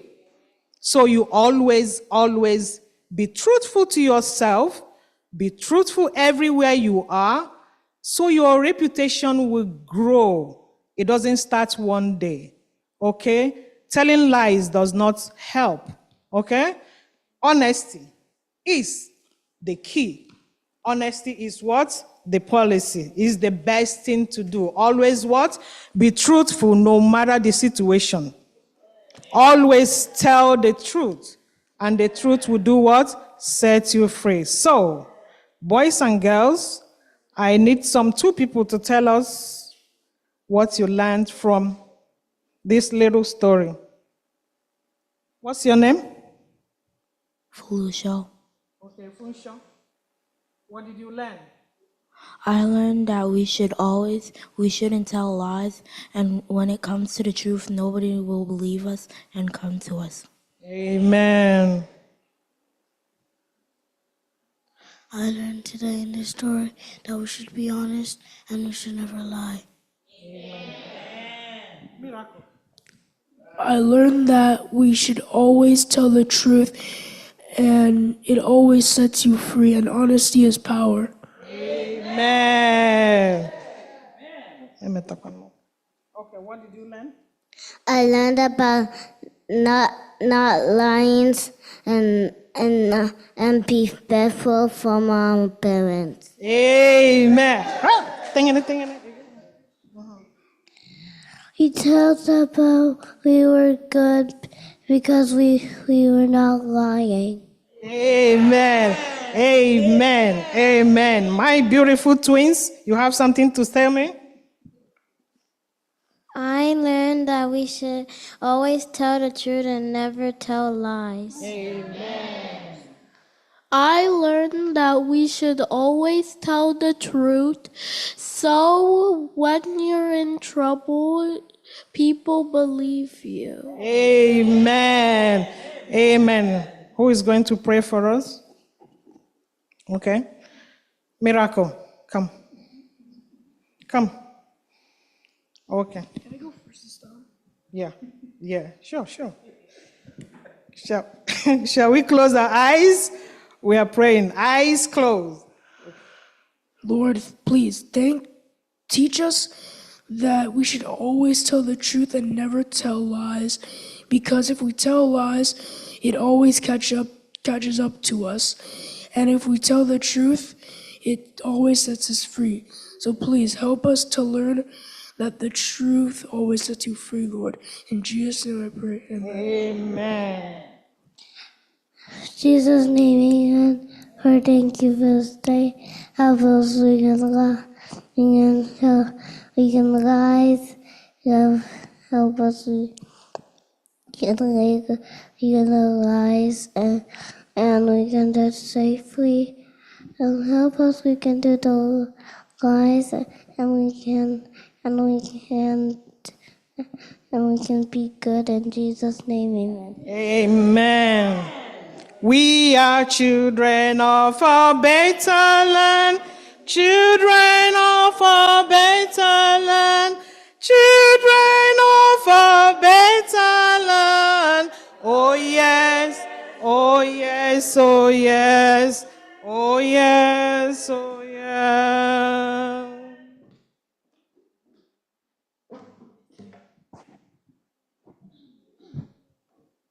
Happy Sabbath, church. Offering time. It is indeed blessing time. Believe it or not, offering time is blessing time. As we're collecting the offering, I'm going to be reading from Luke 6, verse 38. Give, and it will be given to you. Good measure, pressed down, shaken together, and running over will be put into your bosom. For with the same measure that you use, it will be measured back to you. I don't know about you, but whenever I pay my tithe, there's this sigh of relief. Whatever else is coming out of my account, as long as my tithe is out, let the other ones collect. I get this relief. Try it. Lord told you that. He just wants 1/10. He didn't ask for 50% of your earning, just 1/10 of the tithe and the offering. We have 3 people that's thanking God. One of our sisters is thanking God for exam success. It's not easy. You study and study. Some go and they don't pass. It does not mean that they did not study. But God did this for this sister, and God will do it for you too in Jesus' name. Amen. Another sister came and thanked God for Johnny Macy's. The daughter had a christening, they traveled, everything went perfectly. And she's also, you know how sometimes you just cannot say it all. The hands of God, everything that you do in your family, God is always there. And she's bundling all of that and say, thank you, Jesus. Another sister is saying, thank you, God, for adding 1 more year to her sister's life. All of this is all thanksgiving to God. Malachi said, bring you all the tithes into the storehouse, that there may be food in my house. Try me, the Lord said, if I will not open the windows of heaven and pour you out blessing. Choir.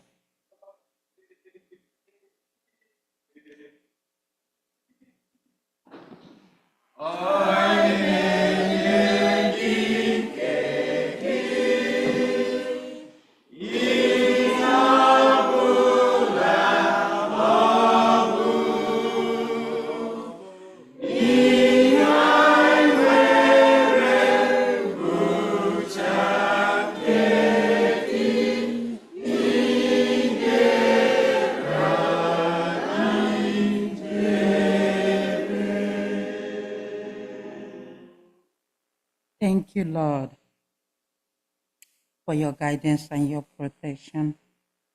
We're in your temple. we have given our tithes and offering. We know deep in our hearts that it's not complete. But Lord, please look beyond that and bless us, Lord Jesus. A lot of us don't have job. A lot of us don't even have hope for how we will feed.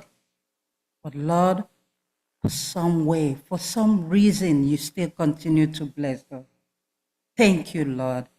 Accept our thanks and praises, Lord.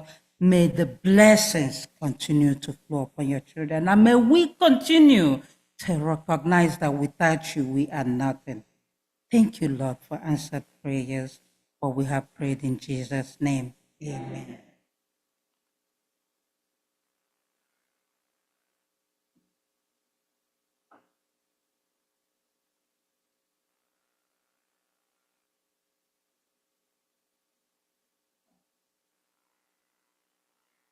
Happy Sabbath, church.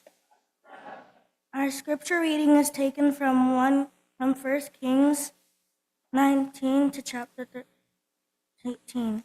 So it was, when Elijah heard it, that he wrapped his face in his mantle and went out and stood in his entrance out of the cage. Suddenly a voice came to him and said, "What are you doing here, Elijah?"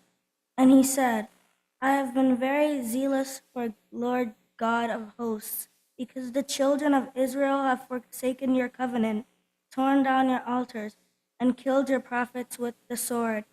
I alone am left, and they seek to take my life."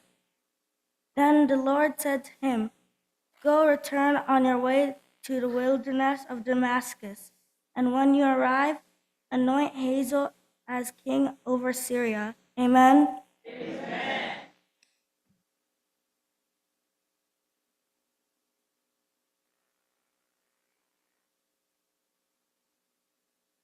N'ime Jehova, mkpụrụ obi m ga-etegharịkwa egwu ọṅụ n'ime Jehova, obi m na-aṅụrị ọṅụ n'ime obi m na-aṅụrị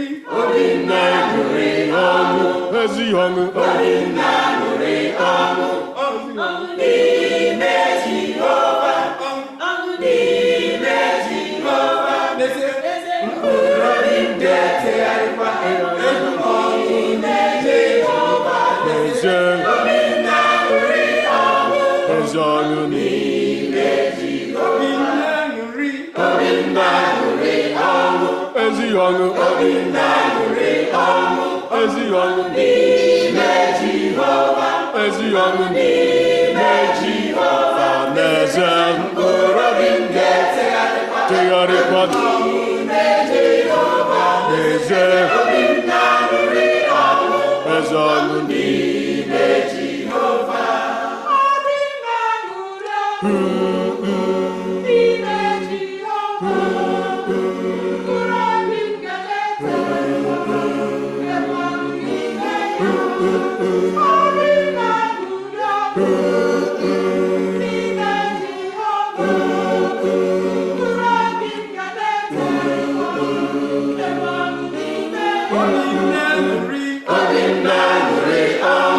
Ezi ọṅụ, obi m na-aṅụrị ọṅụ, ezi ọṅụ n'ime Jehova, ezi ọṅụ n'ime Jehova, n'eze mkpụrụ obi m ga-etegharịkwa n'ime Jehova, n'eze obi m na-aṅụrị ọṅụ, ezi ọṅụ n'ime Jehova, obi m na-aṅụrị ọṅụ, ezi ọṅụ, obi m na-aṅụrị ọṅụ, ezi ọṅụ n'ime Jehova, ezi ọṅụ n'ime Jehova, n'eze mkpụrụ obi m ga-etegharịkwa n'ime Jehova, n'eze obi m na-aṅụrị ọṅụ, ezi ọṅụ n'ime Jehova, obi m na-aṅụrị ọṅụ n'ime Jehova, nke ume mkpụrụ obi m ga-etegharịkwa n'ime ya, obi m na-aṅụrị ọṅụ n'ime Jehova.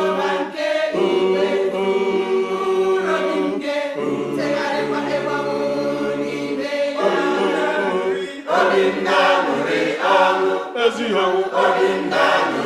ọṅụ ezi ọṅụ n'ime Jehova ezi ọṅụ n'ime Jehova n'eze mkpụrụ obi m ga-etegharịkwa n'ime Jehova n'eze obi m na-aṅụrị ọṅụ ezi ọṅụ n'ime Jehova obi m na-aṅụrị ọṅụ ezi ọṅụ obi m na-aṅụrị ọṅụ ezi ọṅụ n'ime Jehova ezi ọṅụ n'ime Jehova n'eze mkpụrụ obi m ga-etegharịkwa n'ime Jehova n'eze obi m na-aṅụrị ọṅụ ezi ọṅụ n'ime Jehova obi m na-aṅụrị ọṅụ ya n'ime Jehova tegharịkwa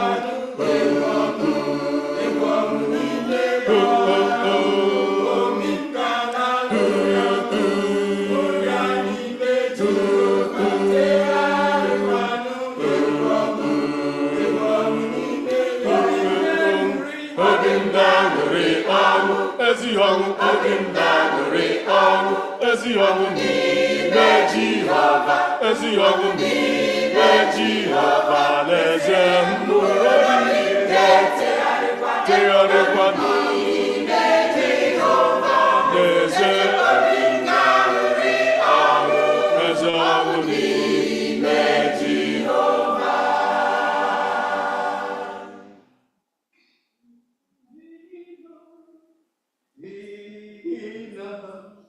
N'ihi na o sitewo n'iche onwe ya n'iru Chineke naanị otu mgbe n'ihi na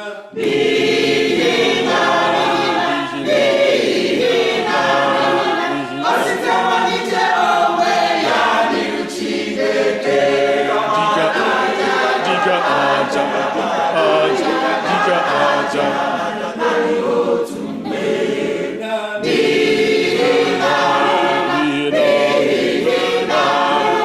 o sitewo n'iche onwe ya n'iru Chineke dịka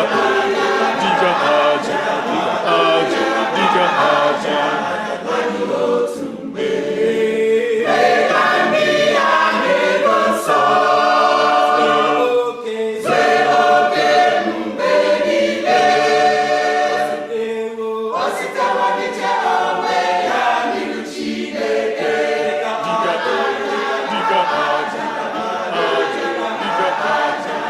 naanị otu mgbe ka ndị ya na-edo nsọ zue oke mgbe niile o sitewo n'iche onwe ya n'iru Chineke dịka aja naanị otu mgbe naanị otu mgbe naanị otu mgbe o sitewo n'iche onwe ya naanị otu mgbe naanị otu mgbe iche onwe ya n'iru Chineke naanị otu mgbe naanị otu mgbe iche onwe ya dịka aja naanị otu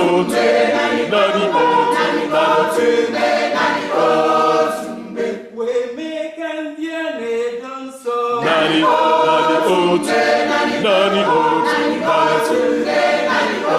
otu mgbe ka ha zue oke mgbe niile naanị otu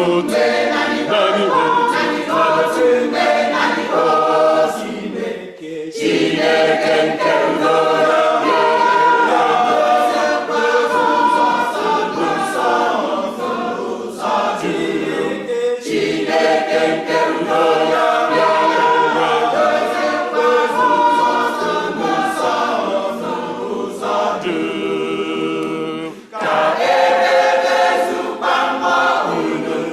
na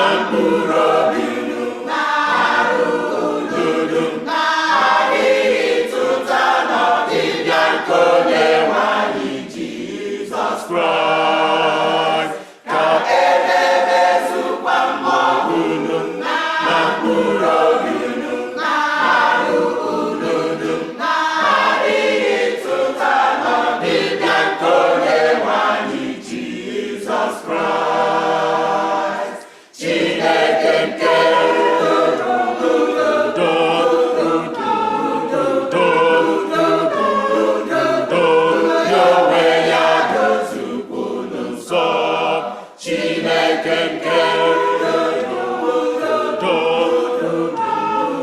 udo, ya onwe ya dozikwu n'ụzọ dum, n'ụzọ dum, n'ụzọ dum, n'ụzọ dum, n'ụzọ dum, n'ụzọ dum, n'ụzọ dum,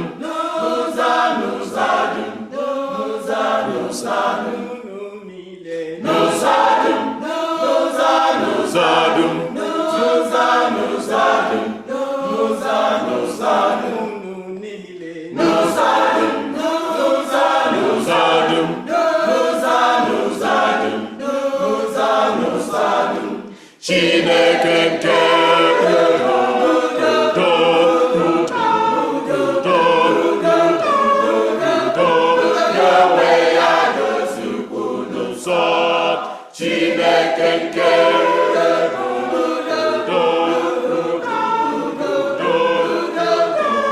udo, ya onwe ya dozikwu n'ụzọ.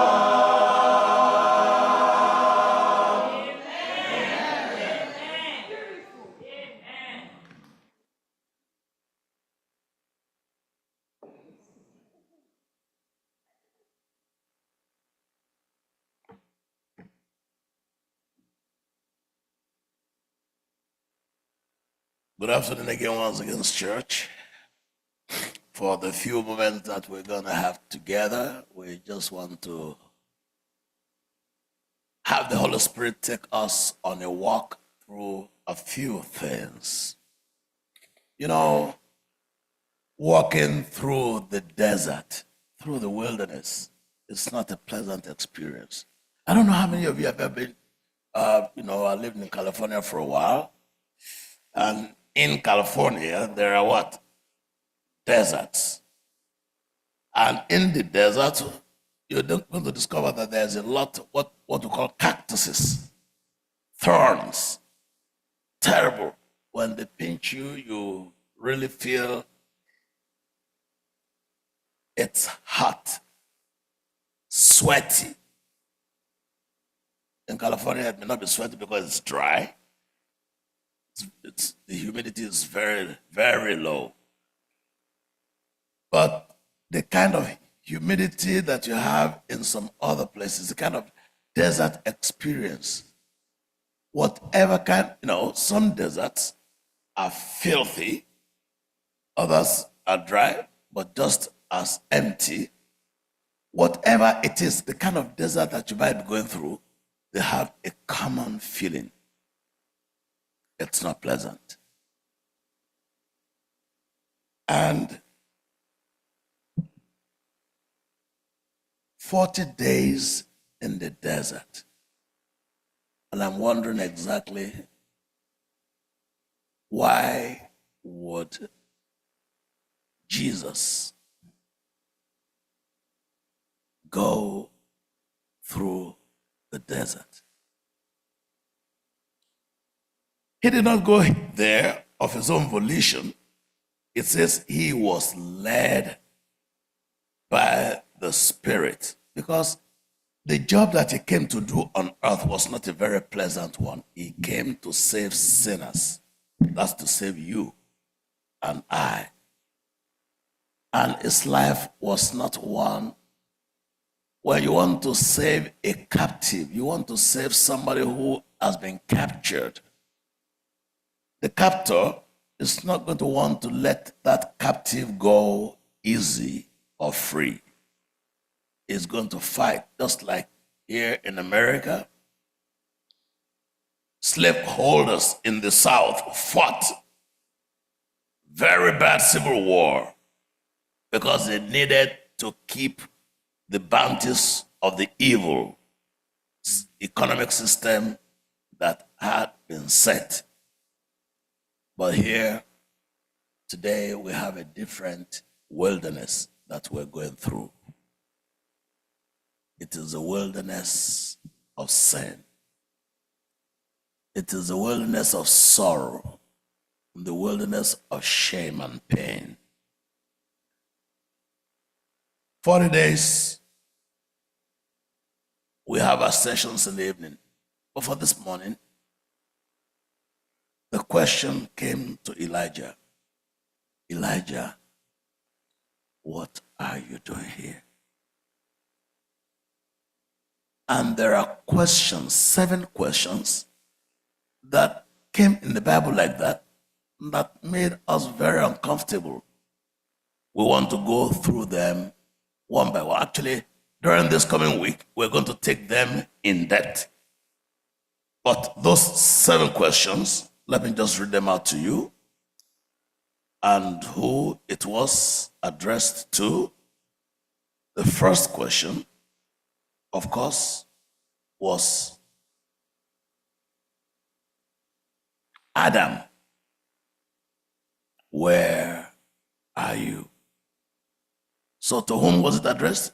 Children, can you tell me? Adam. Yes, it was addressed to Adam. Oh, okay, I already gave it. That was a giveaway. I'm going to be more careful next time, you know. Okay. Right. The next one. Where is your brother? Cain. Wow, the children know it. Actually, the children appear to be quite smart. Let's see if they're going to get the next one. I'm sure they're not going to get the next one. The next question. What is in your hand? Moses, now it's the grandmas that got that this time around. You know, grandmas also know something, you know. Maybe not a whole lot as you do, but they know something. By the time you grow up to be like them, are you going to know more or less? Okay.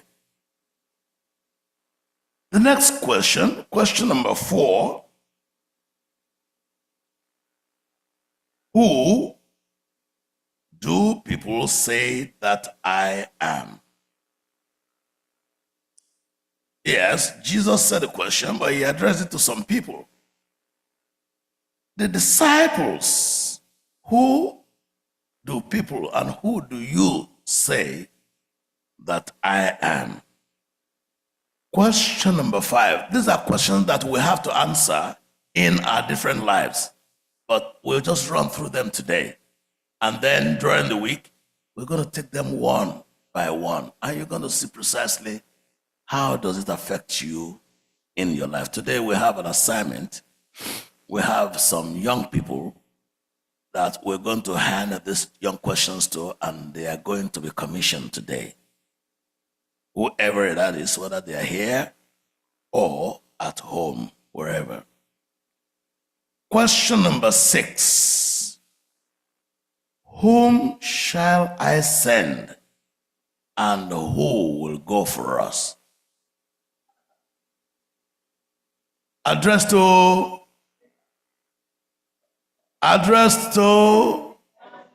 Isaiah chapter 6.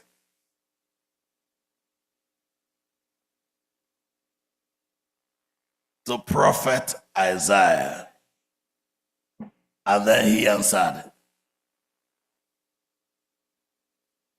And finally, question number 7. What are you doing here? Shall we bow our heads? Heavenly Father, just speak to us this few moments. Teach us from above. We want to thank you and bless you because you're good and God. May we learn from your lips to our ears, to our hearts, to our hands, and to our feet, that we may do your work, go on your errands. In Jesus' name we pray. Amen. Elijah, what are you doing here? That's a very strange question.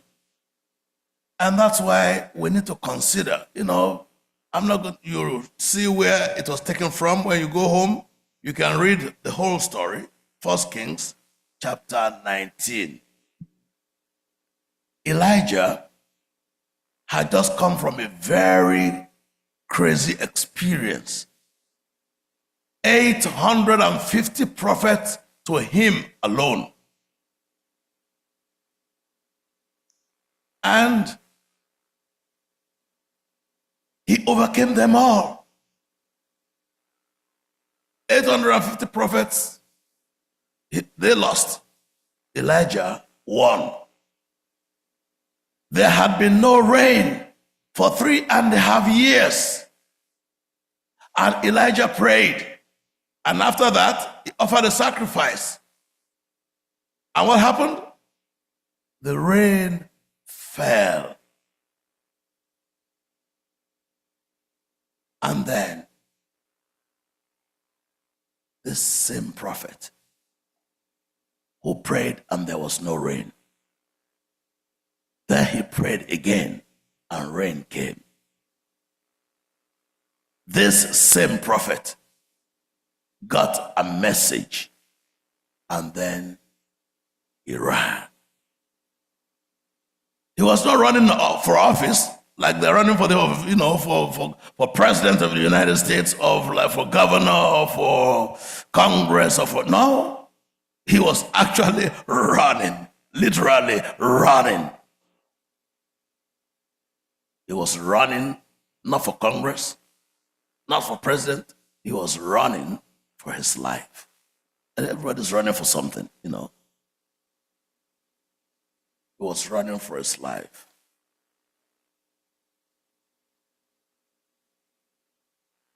When you read the story of the prophet Elijah, and I just want you and I, each one of us, to just consider the time when Elijah began to run was the time when he was very successful. He had been in hiding. He went away. Well, a widow was feeding him in Zarephath. Another one was feeding. Things were going well. And then at the point when the success came, wow, and spectacular things, rain and everything, that was the time he had to run for life. Hey, sisters, brothers, in the wilderness of life, we need to be careful, because at the time of the success, that just might be the time to run. He didn't run during the drought. He didn't run when he had no food. He was walking around. But at the time when he succeeded, when he was elevated, when he was celebrated, just one little voice, that shows the fragility of success. That shows the ephemeral nature of fame. That shows how delicate the human macho ego. He was on the mountain talking, you pray to your God, I pray to my God. So I'm on the pulpit now, I'm preaching, and everything is going well. And afterwards, suddenly, you have to run because somebody spoke. Well, he was with the king. He was not afraid because the king was Ahab. Ahab was there with him. It was in the presence of the king that he was doing everything he was doing. He was not afraid. Sometimes we can stand up to power. Remember, we talked about power and influence. Jezebel had no power, but she had what? Influence. Everything that Jezebel was doing, she would write it when she wanted to kill Naboth. What did she do? In whose signature? In the signature of the king. There are people who are very close to the king, sometimes who are more powerful than the king. And that's why we talked about family. We talk about the people that surround us. Sometimes those, men think they are very strong, they are very... But most men don't actually know that they are being manipulated. I know they don't want to hear that.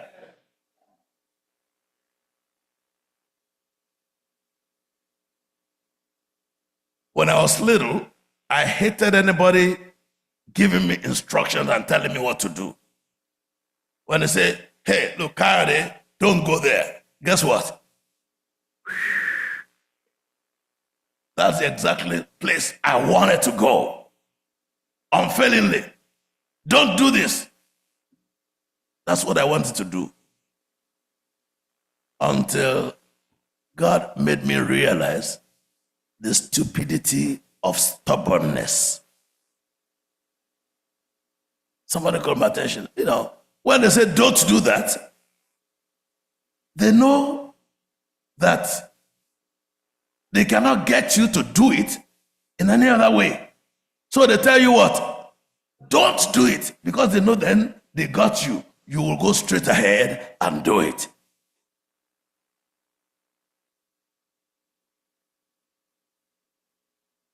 I want you to carry this thing and carry it and put it there. And then it's, oh, so am I the only one in the house? I'm the only one who will be carrying everything around. Then I pass by, I don't carry. But the problem was they really didn't want me to touch that thing. So they said, okay, so carry it. So I leave it to show that I am in control. Sometimes men love to show that they are in control. You need to help us massage the ego a little bit, you know. At least let it appear, even if we are not. Let it appear as if we are. Jezebel knew how to twist Ahab. When they say Ahab was very wicked, he was this, he did this, he did that. He did. Jezebel was waiting at home. When he sent that message to Elijah, there was no reference to the husband. It was when the husband came. If you saw what's that name? That prophet again? That foolish boy, Elijah. Oh, what did he? He did this. He did that. Oh, he did. She set very nice meal before the king. Gave him what he wanted to, you know. Set all the things, good wine, and the king was there eating. Ahab loved to eat. After he set all the food before him, he called one of the messengers and said, go and tell that foolish thing. By this time tomorrow, the gods do. She was the wife, the queen of the king of Israel. Yet she was maintaining 1,000 prophets during a time of famine, when there was no food in the land. She was maintaining 1,000 prophets, feeding them. Meanwhile, the king and Obadiah, his valet, were going all around looking for food just to sustain some animals. The queen had 850 prophets that she was feeding sumptuous meals. How many of our mothers have secret accounts that they're using to fund projects? I'm not accusing, I'm just asking, you know, just some people looked away from me so that I would not, in case I had some prophetic gifts that can begin to. No, don't worry. Even if I had it, he would not allow me to begin to. How many of the men have those Zelle or whatever accounts where they have some girlfriends that they are sending, maintaining families here and there? Those that, you know, they are not the main dish, they are just sidekick. But the sidekick is getting the meat. The main dish is getting the bones at home. This is the word of the Lord. It's not. The problem is that the day when the rains will come, the sidekick will be nowhere. It's still the main dish that will carry the trouble on the head. But if the main dish has been starved, guess how much strength there will be left to carry? Elijah ran. He went to a place, oh Lord, they have killed everybody. He was running. In fact, Lord, this is too much. Kill me, kill me, kill me. Sometimes we are so, human beings are strange. Okay, well, Jezebel wanted to kill him and he was on the run. Now he's telling God, kill me. If you wanted to die, why didn't you just stay? You are running from death. Then you are telling God to come and kill you. Since when did God become a killer? You are running away from the real killer, and you are now asking the Savior, to come and do what he doesn't know how to do. We say things that we really don't mean out of frustration. But that is not the lesson that God wants us to learn today. Oh, you want to run? You are running away. Okay. 1 Kings 19. So God gave him food. It was the raven that brought him food.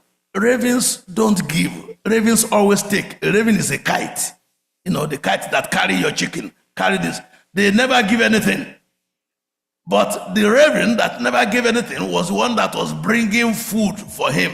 So you can see, God reversed the course of nature to teach this man that was up till just a few days before he was a big man. Right now he was on the run like a small rat inside the rain that's been carried by the flood, now hiding from one brook to one place, from one corner to the other. A raven brought food. He ate, and yet he wanted to die. He brought another one. He ate, yet he wanted to die. If you want to die, don't eat now. There was famine in the land. Leave the food for the people who don't want to die. But he got there, and God, after running for 40 days and 40 nights, I had a whole string here, and I'm not going to, this is not a theology class. The Mount Horeb, where Mount Horeb was, the mountain of God, that biblical scholars say that was the same mountain. It's either called Horeb or Sinai. That was the mountain where Moses what? Received the 10 Commandments. That was the mountain where Moses struck the rock instead of talking to the rock. And, so many big things had happened there. So God, you want to run. And by the way, why are you running? He didn't know he was just running. Just running. Okay, I will direct you. So just run to Mount Horeb. And he went up to Mount Horeb. Then he went to a cave. Then he went to hide. And God was calling, okay, now you have run for 40 days. See, 40 days and 40 nights. That's why it is relevant today. Because sometimes in New York City, in Dallas, wherever we are in Nigeria, Lagos, some of us are just running helter-skelter from imaginary enemies. And what is sad there? Let me read to you, and then we'll go straight to conclude. Because today here, we're just, when Elijah heard that he had the still small voice, that's verse 1 Kings 19 from verse 13. When Elijah heard it, he wrapped his face in his cloak, and he went and stood at the end of at the entrance to the cave because he had been invited. Then a voice said, Elijah, what are you doing here?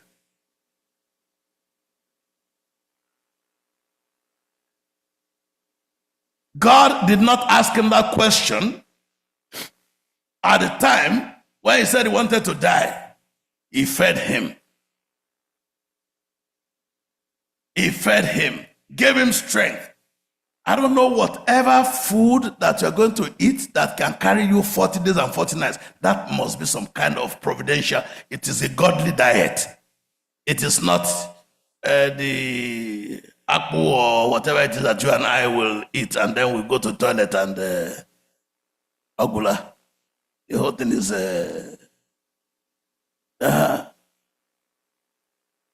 but here he ran and ran. The distance between where he was to the mountain where he ran, that distance definitely could not have taken 40 days. It was just a matter of a couple of days he should have gotten. But he was running until eventually, after running north and south, you are running from what? He now finally arrived and hid in the cave. Brothers and sisters, what exactly is pursuing you? Or maybe, what are you pursuing? What's running after you? What's after you? Or what are you after? Why is my whole existence consumed? My passion consumed, my energies consumed, my attention consumed, my focus, my ambition consumed by what? After running for 40 days, 40 nights, he had his own wilderness within a wilderness.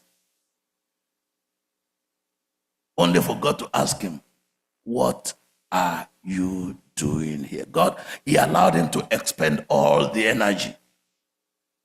He spent all the, whether there was no Olympics in those days, otherwise maybe he could have broken quite a number of records, just running helter-skelter, nowhere in mind, until God directed his footsteps back to where the 10 Commandments were given.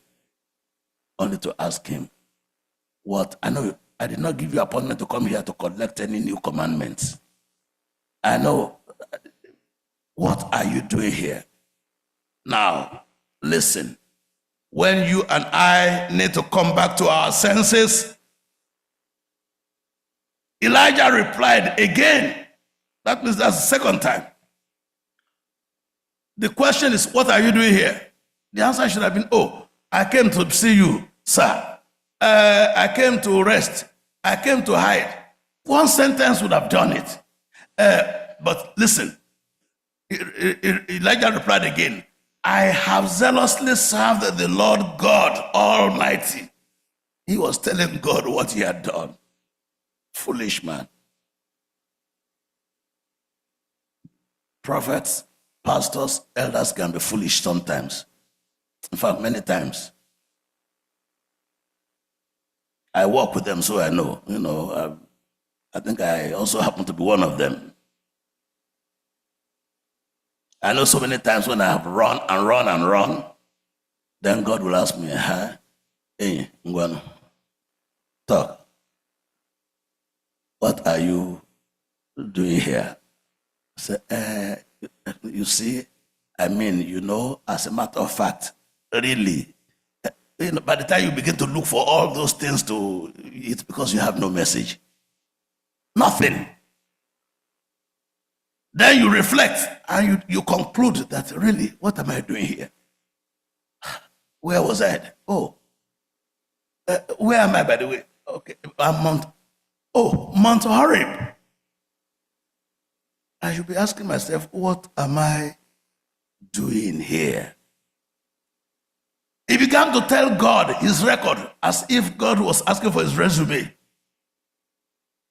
I have served the Lord God Almighty, but the people of Israel have broken covenant with you. Telling God, if you see what's happening in our church, I tell you, that church is rotten. That church, the elders, this is what they do. The deacons, look at, if I those deaconesses, those ones are even prostitutes. These ones, Elijah was busy telling God what God did not know. They have torn down your prophets, your altars, as if is God is what? Is blind. They have killed every one of your prophets. I am the only one left. Brothers and sisters, that's the word of the Lord. I'm the only one that's righteous. I'm the only one that's good. I'm the only one that's holy. I'm the only one that loves everybody. I'm the only one that's doing everything. In fact, this church, if I don't come to church tomorrow, nothing will happen. I'm the only one. I'm the only one. You are not the first to have that mentality. Elijah had it before you. I am the only one that is left. Everybody else is bad. I am the only one that is good. Inside our families, there was a time my family is here, so they know exactly how much I'm worth in terms of patience, and don't ask them. They won't talk, we have a pact. Because they know I'm preaching, so they need to make me look good. There was a time I was having a quarrel, a misunderstanding with my wife. And I was like, look, it got to a point, I said, why are you shouting? She said, but I'm not shouting. You're the one that's shouting. How can you say I'm the one that's shouting? I'm shouting. Tone down your voice. No, you see, now you're telling me I'm shouting. And then Adela came in. And then, of course, you try to make it look like normal. Welcome. And it was like, Papa, what's wrong? I said, like what? He said, but I heard your voice from... It was my voice she had, not the voice of the one I said was shouting. And that struck me like a thunderbolt.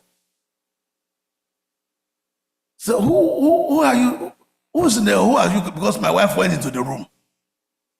So she didn't know that it was me and the mother that were having a very quiet discussion. Very, very, very friendly, very amicable discussion, We were just discussing like lovers. So, where's Mama? Oh, yeah, she's inside the house. And I went back and I said, Lord, I'm accusing somebody of shouting. Why are you raising your voice? Why are you? And this girl came in. I said, who's upsetting you? I was hearing your voice from the beginning of the road. If you know how many houses there were between my house and where she said she was hearing the voice, what it meant was that every other person in the houses between must have been hearing the same thing that she had. And I became ashamed of myself. Because I know this is not a child that would normally want to criticize me. So I knew it was an honest comment. There was no reason for her. In fact, she was even asking, so where's Mama? She didn't know that she did not hear the voice. She would have known who I was quarreling with if the other voice had been as loud. But here, Elijah, I was suffering from what you call the Elijah syndrome. Tonight, when you get back home, and you need to talk to that woman, watch out for the Elijah syndrome. Well, you need to talk to that man. But because it could be possible that for your own family unit, maybe it's a reverse. I was insistent to be the one that will win that argument. That was why my own voice was, I don't know who is always wanting to be the winner in your own home. But who is always want to be the right one, the righteous one, the one whose opinion was always right, the one who is never offending, it's the other one that's always on the wrong path. And that is why God had to ask Elijah, what are you doing here? The message that God gave him. He did not address all the altars that he said are fallen, all the prophets that he said had been slaughtered. He didn't address, God did not bother himself with all the things that Elijah was reciting as being the milestone of his achievement. God had no business with that. God just told him, go back the same way that you came.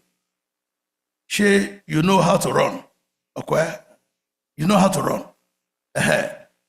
The journey should have taken one day or 2 days.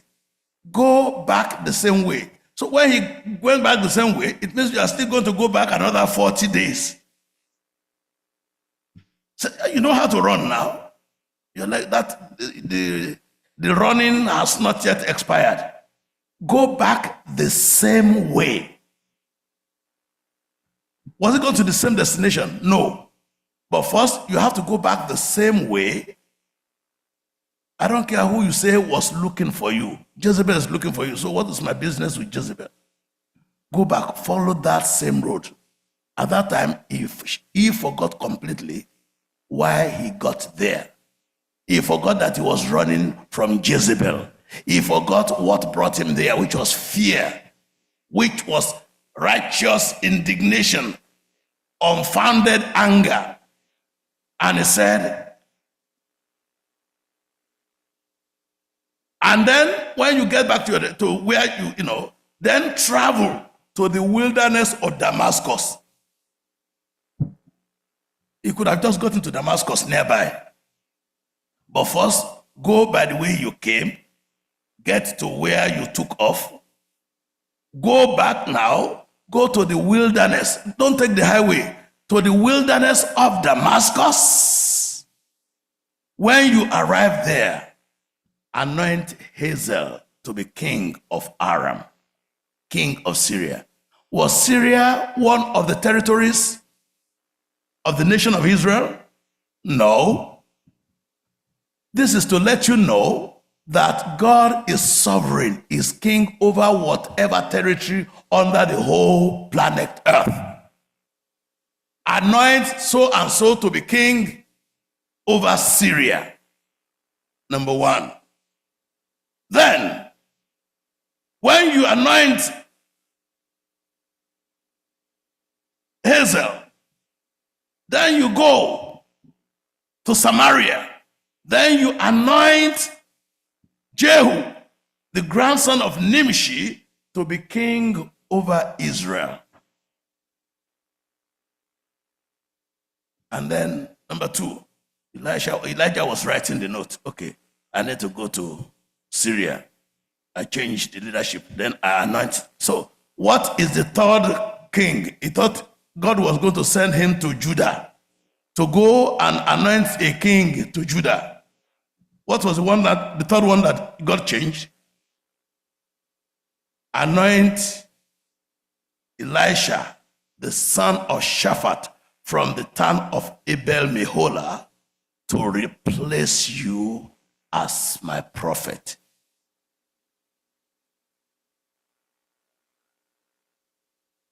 The holy man, the only man, the whole man, the only man, the holy man, the whole man, that was the only one that was righteous. God said, go and anoint a successor. Your ministry has expired.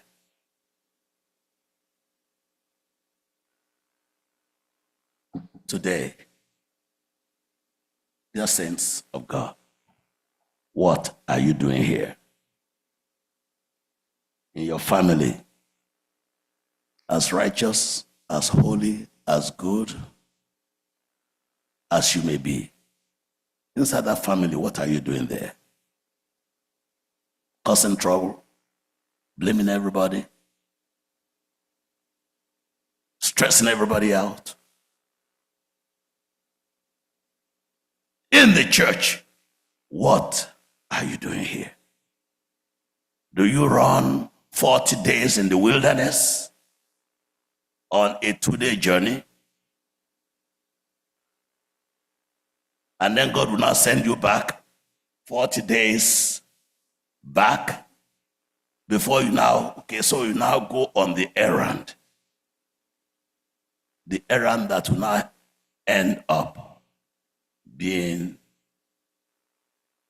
vacating that exalted office that you thought you were the only one who qualified to fill.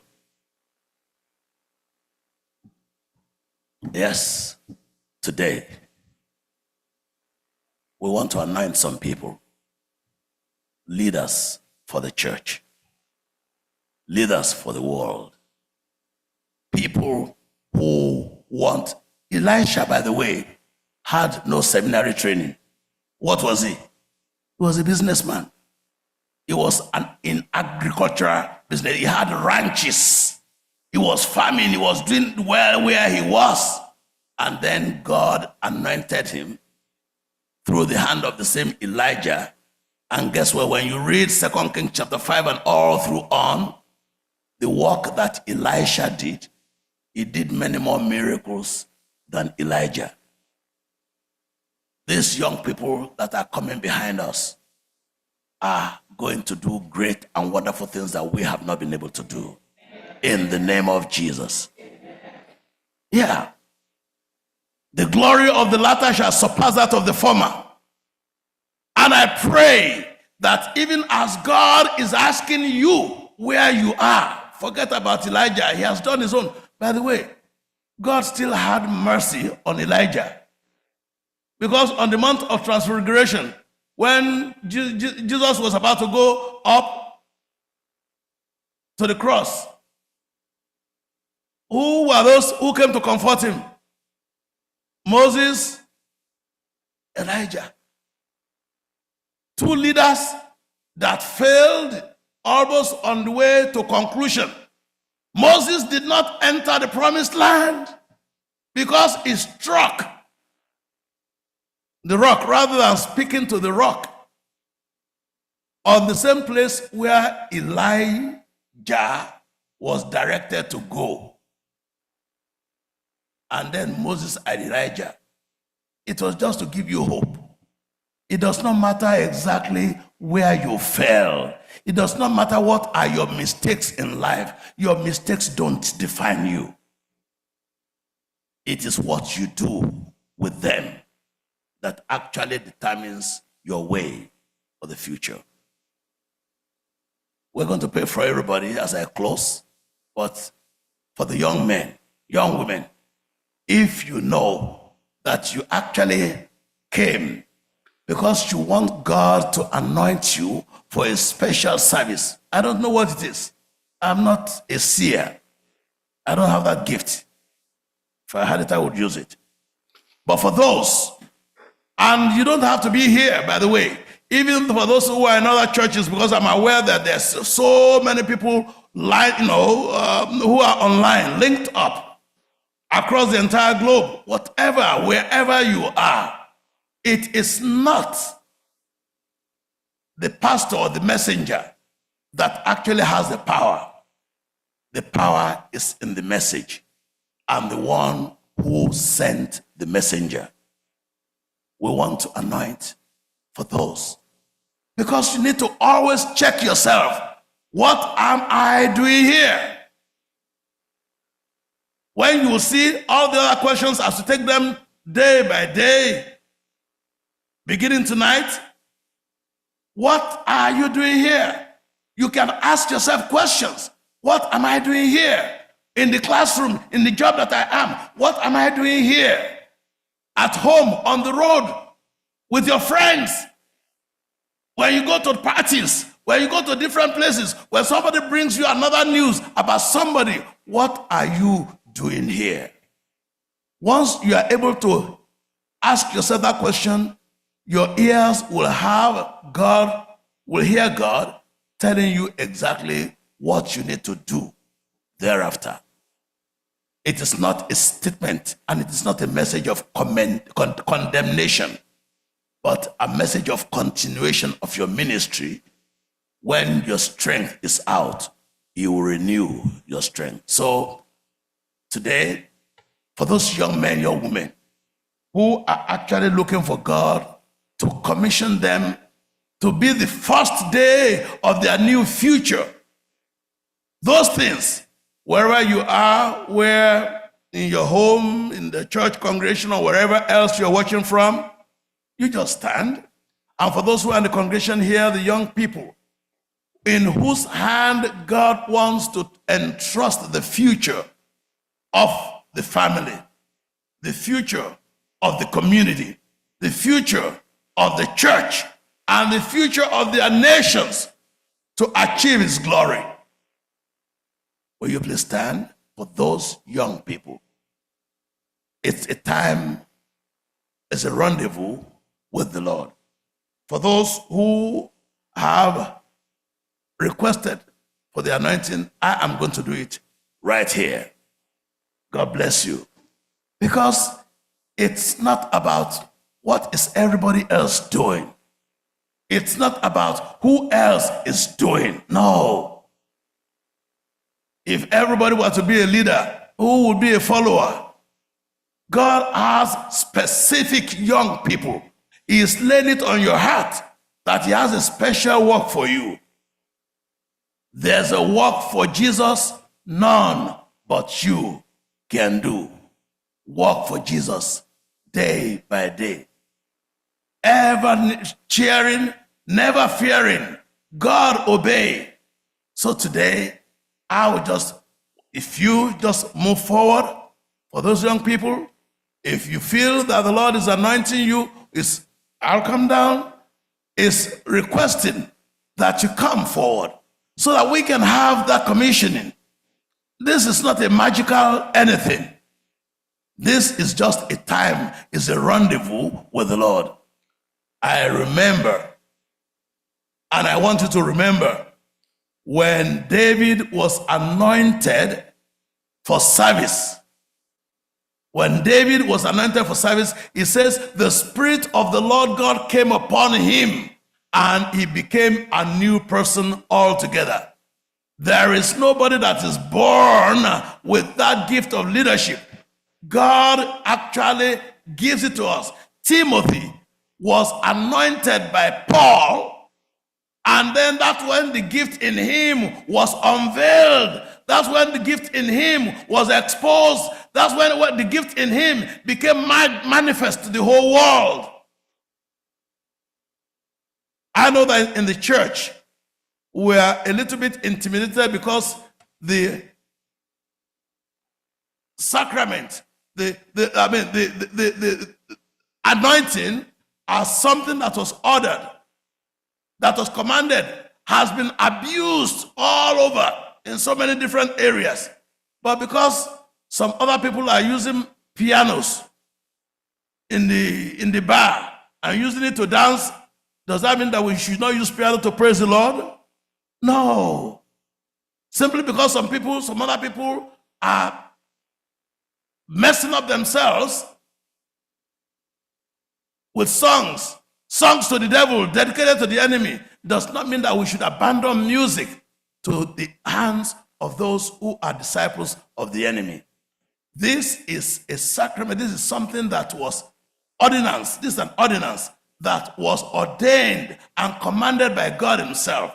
When Timothy was anointed, then he really began to manifest the prophetic gifts that the Lord had deposited in him. And that's what we're just doing today. There's no magic in here. But when the Lord God breathes upon you, when he comes upon you, it does not matter how young you may be. There has been Josiah, the king of Israel. How old was he when he became king? 8 years. 8 years. And he had guardians that were helping him. So, if anybody has a problem with it, please don't come. No. There's no magic in the oil, but there's power in the blood. Wonder working power in the blood. I'm glad I have some young ladies among them, because leadership is not something that should be abandoned to the young men alone. Leadership is a covenant where God is entrusting to be at the forefront, so that as you listen to him, as you follow him, others will follow you, and his power will be magnified and manifested in your life. Today, what I'll do, actually, I'll just have each one come one, and with anoint them, you come by this way, and we're going to sing. The choir will just sing for us. You know, there's yes. Thank you very much, because this is a solemn. I'm going to pray. As I pray, then each of them will come forth for the anointing. It does not mean that you're not going to be tempted. When you are anointed, when the devil sees that you are giving your life up for leadership, for service, then he will come. It was after Jesus was baptized that the devil went to do what? To begin to tempt him. So it's not as if your life is now, from today, I'm free from temptations. No. But from today, you have the power over every and any temptation that comes from every and any way to attack you, because anybody that attacks you is attacking the one who anointed you. Anybody who is attacking you is attacking the one who sent you. I know that of my own, I had nothing. I was nothing until he decided to actually unveil that gift. And I began to surprise even myself. From today, you will surprise yourself. From today, you will surprise your friends. From today, you will surprise your enemies. All those that looked up, that looked down on you, very soon will begin to look up to you. Because the power of the Most High God will cover you. He will give you wisdom that you never knew. He will give you power that you never had. He will lift you up to heights that you never experienced. So shall it be in the name of Jesus. Because it's not about me. No, it's not about me. I'm just an instrument. I'm just a messenger. It's about God, who will preserve your life so that the enemy will not be able to break you. From today, you become unbreakable in the name of Jesus. From today, you become unbeatable in the name of Jesus. From today, your boat on the journey of life becomes unsinkable. Wherever you are, the anointing, I said the power is not in the oil. Jesus is reaching out to you where you are. In your homes, in the church, wherever, in whatever country, God is reaching out to you. Just believe him, and it shall be well with you. So, Father, I raise up a hand of benediction on these ones. Lord, today I had covenanted with you.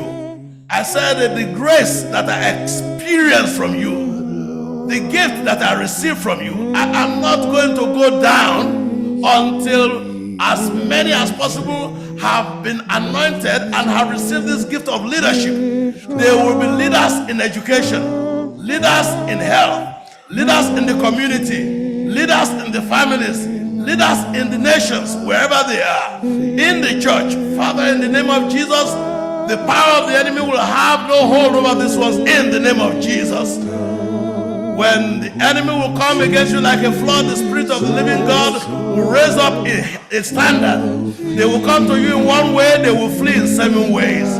One of you will chase 1,000, 2 will chase 10,000, hundreds of thousands, millions in the name of Jesus.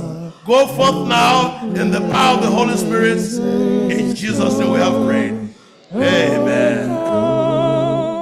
And fill me now. I am weakness, full of weakness. Of thy sacred feet I bow. Blessed divine, eternal Spirit, fill with love and fill me now. Fill me now. Fill me now. Jesus, come and fill me now.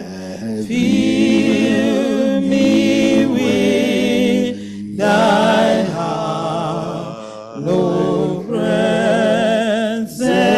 Come, oh come and fill me now. Cleanse and comfort, bless and save me, birth over my heart and brow. Thou art comforting and saving, thou art sweetly feeling now. Fill me now. Fill me now. Jesus, come and fill me now. Fill me with thy hallowed presence. Come, oh come and fill me now. Oh, fill me now. Fill me now. Jesus, come and fill me now. Fill me with thy hallowed presence. Come, oh come and fill me now. Spirit divine, attend the prayers and make this house thine home. Descend with all thy gracious power. Oh, come, great Spirit, come. Come as the light to us reveal our emptiness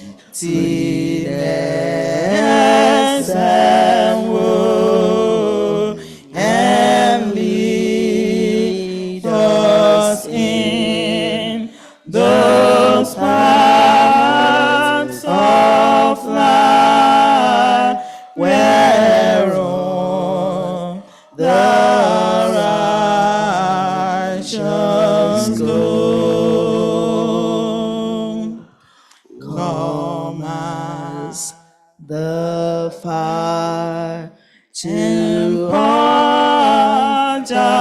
hearts like sacrificial flame, made our whole soul an offering be to our Redeemer's name. Come as the dove and spread thy wings, the wings of peaceful love, and let thy church on earth become blessed as the church above. Won't you be free from the binding of sin? There is power in the blood. There is power in the blood. With your Jesus victor of sin. There is wonderful power in the blood. There is power. There is power. Wonder-working power in the blood of the Lamb. There is power. There is power. Wonder-working power in the precious blood of the Lamb. Would you do service for Jesus your King? There's power in the blood. There is power in the blood. Would you cleansing to Calvary's time? There is wonderful power in the blood. There is power. There is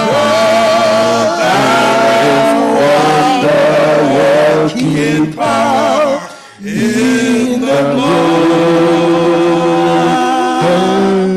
of the Lamb. There is power. There is power. Wonder-working power in the precious blood of the Lamb.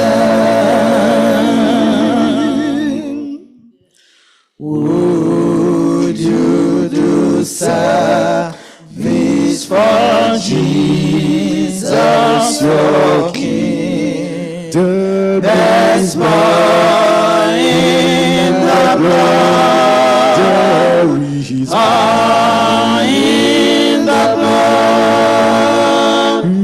Would you live daily His praises to sing? There's wonderful power in the blood. Hey, there is power. There is power. Wonder-working power in the blood of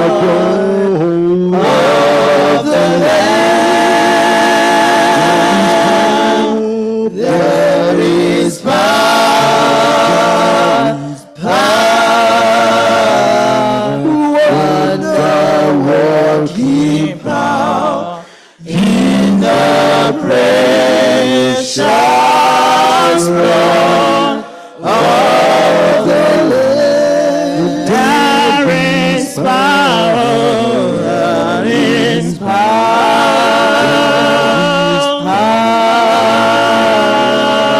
wonder-working power in the blood of the Lamb. There is power,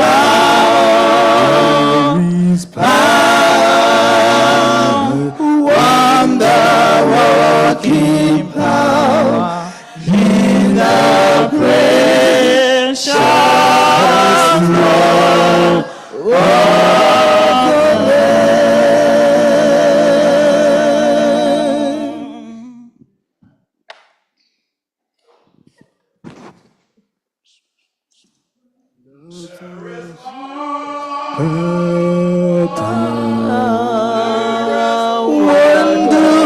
Wonder-working power in the blood of the Lamb. There is power,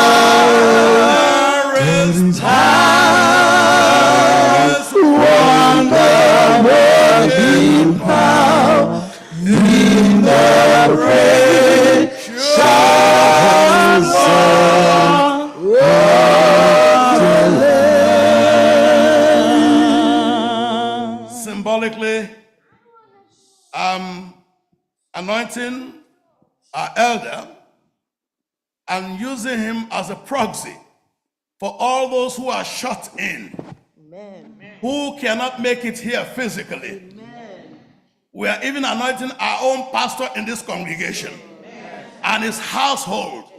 By faith, the centurion said to Jesus, "You don't have to come with me. Just speak the word, and my servant will be made whole." Today, wherever you are under the sound of my voice, even when you listen to this later at a later time, there's no power in these hands, there's no power in this oil, but there's power in the wonder-working blood of Jesus Christ. That's why nobody should come to you saying, "Oh, this is holy oil from." There's only a holy God. There's only what? A holy God. And that God is one that commanded us to do what we're doing. So, of my own, I am nothing. I want to say it again. I want to repeat it loud and clear. Of my own, I am nothing. But I have been privileged that God took the nothing to make something. And so, because you have been anointed by faith today, the Lord is making you whole. Your faith will make you whole. So, for all those who are not here, for our pastor, for his household, for everyone who is believing by faith, this is new power that is released, that you will begin to feel anew. When David was anointed, thus it says the power of the Holy Spirit came upon him and he became a new man. That is what will happen to you today in the name of Jesus.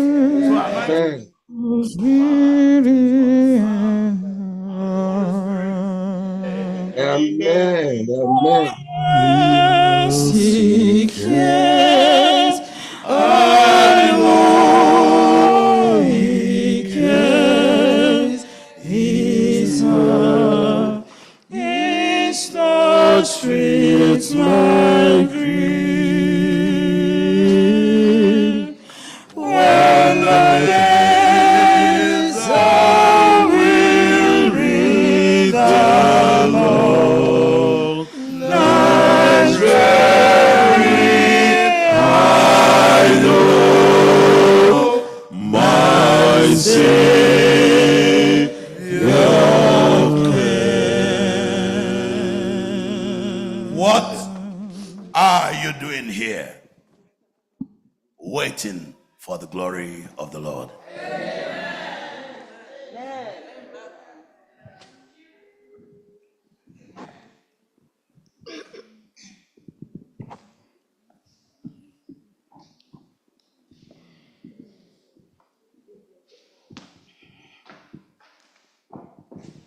Amen. Amen. Shall we all rise as we bring this anointing service to a close by singing from SDAH 317. King of my life, I crown thee now. King of my life, I crown thee now. Thou shalt the glory be. Lest I forget thy tongue crown roll, lead me to Calvary. Lest I forget Gethsemane, lest I forget thine agony, lest I forget thy love for me, lead me to Calvary. Show me the tomb where thou wast slain, tenderly born and well. Angels in robes of light array, guided the wise thou slain. Oh, lest I forget Gethsemane, lest I forget thine agony, lest I forget thy love for me, lead me to Calvary. Let me, like Mary, through the gloom, come with a gift to thee. Show to me now the empty tomb, lead me to Calvary. Oh, lest I forget Gethsemane, oh, lest I forget thine agony, oh, lest I forget thy love for me, lead me to Calvary. Lest I forget thy love for me, lead me to Calvary. May I be willing not to bear daily my cross for thee, even thy cup of grief to share, thou hast laid off for me. Oh, lest I forget Gethsemane, lest I forget thine agony, lest I forget thy love for me, lead me to Calvary. Oh, lest I forget Gethsemane, lest I forget thine agony, oh, lest I forget thy love for me, lead me to Calvary.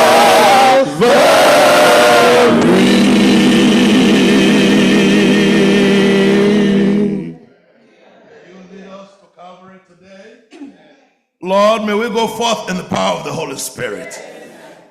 Lord, we have been renewed. We're not going back. Father in heaven, thank you, Lord, for your people today. Your power that has been released today will never lose its power. The blood that Jesus shed on Calvary for us will never lose its power. So I release you to go forth in the power of the Holy Spirit, from strength to strength, from grace to grace, from forgiveness that you give to the forgiveness that you receive in the name of Jesus. When you go forth and somebody asks you, where are you coming from?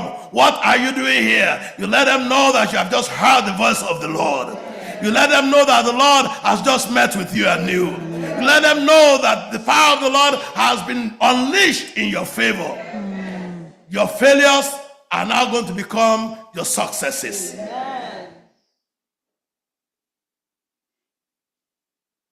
Your death will now become your life. Your darkness will become your light. So from now on, let nobody trouble you. Because you are under the power of the Most High God. Under the banner of the King of Kings. Go forth and lead. Go forth and live. Go forth and prosper. In the name of the Father, and of the Son, and of the Holy Spirit. Amen. Open the coming of the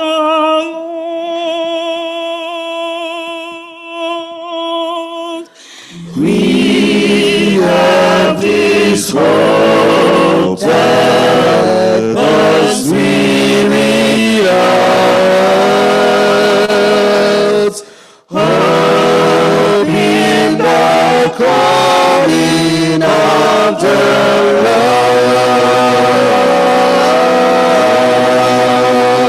Lord. We have this faith that Christ alone impart.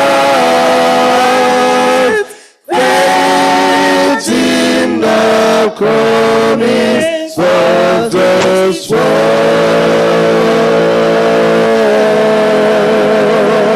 Word. We believe that time is here. Oh, when the nations far and near shall awake and shout and sing, Hallelujah, Christ is King.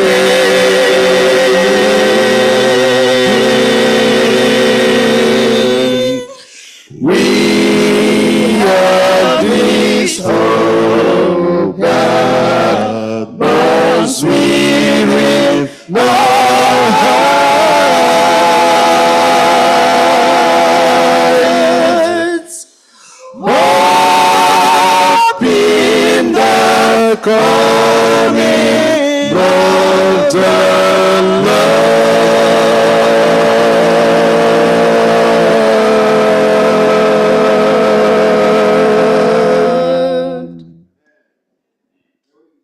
For a moment of silence and a moment of dedication, just for 1 minute.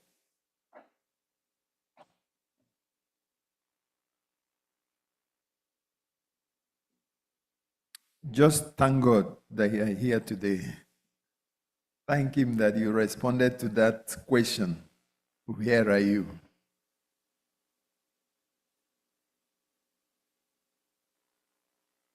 So, Father, we give you all honor and glory. We thank you for the miracle you've performed here today. To you be all honor and glory, we ask in Jesus' mighty name. Time has gone. To tell you the truth, I'm already fed up. I cannot take in any other food now. But as our custom is, as we exit from this place, we are going to go downstairs. We have packages for each and every one of you. Please, you have to go downstairs and receive your package. Again, I know some people may want to see the pastor, but hold on. Pastor is going to eat also. Everybody's going to eat. We're going to have some refreshment before that. And remember, we are meeting again tonight online. We are meeting on Zoom again tonight, 6 o'clock or 7. We are meeting again tonight. Please, as you exit this place, go down, pick up your package, and we're going to fellowship together in Jesus' name. Amen.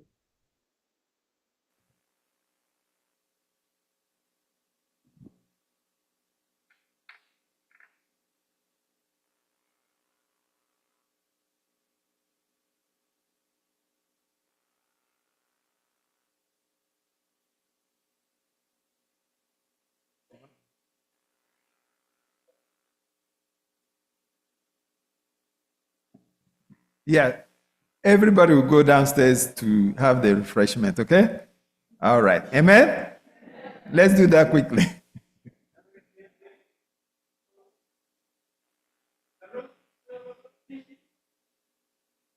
ụmụ gị na-ekele gị, ụmụ gị na-aja gị mma, ihe niile kpọrọ gị. Chukwu nara ya, nara ekele Jehova, nara ya, nara otuto Jehova. Ụmụ gị na-ekele Jehova, ụmụ gị na-aja gị mma, ihe niile kpọrọ gị sala. Chukwu nara ya, nara ekele Jehova, nara ya, nara otuto Jehova. Ụmụ gị na-ekele gị, ụmụ gị na-aja gị mma, ihe niile kpọrọ gị sala. Ekele niile dịrị gị, otuto niile dịrị gị, ebube niile bụ nke gị. Eze ebube ridata, nara ya, nara ekele Jehova, nara ya, nara otuto Jehova. Ụmụ gị na-ekele gị, Jehova, ụmụ gị na-aja gị mma, ihe niile kpọrọ gị sala. Chukwu nara ya, nara ekele Jehova, nara otuto Jehova. Ụmụ gị na-ekele gị, ụmụ gị na-aja gị mma, ihe niile. Chukwu nara ya.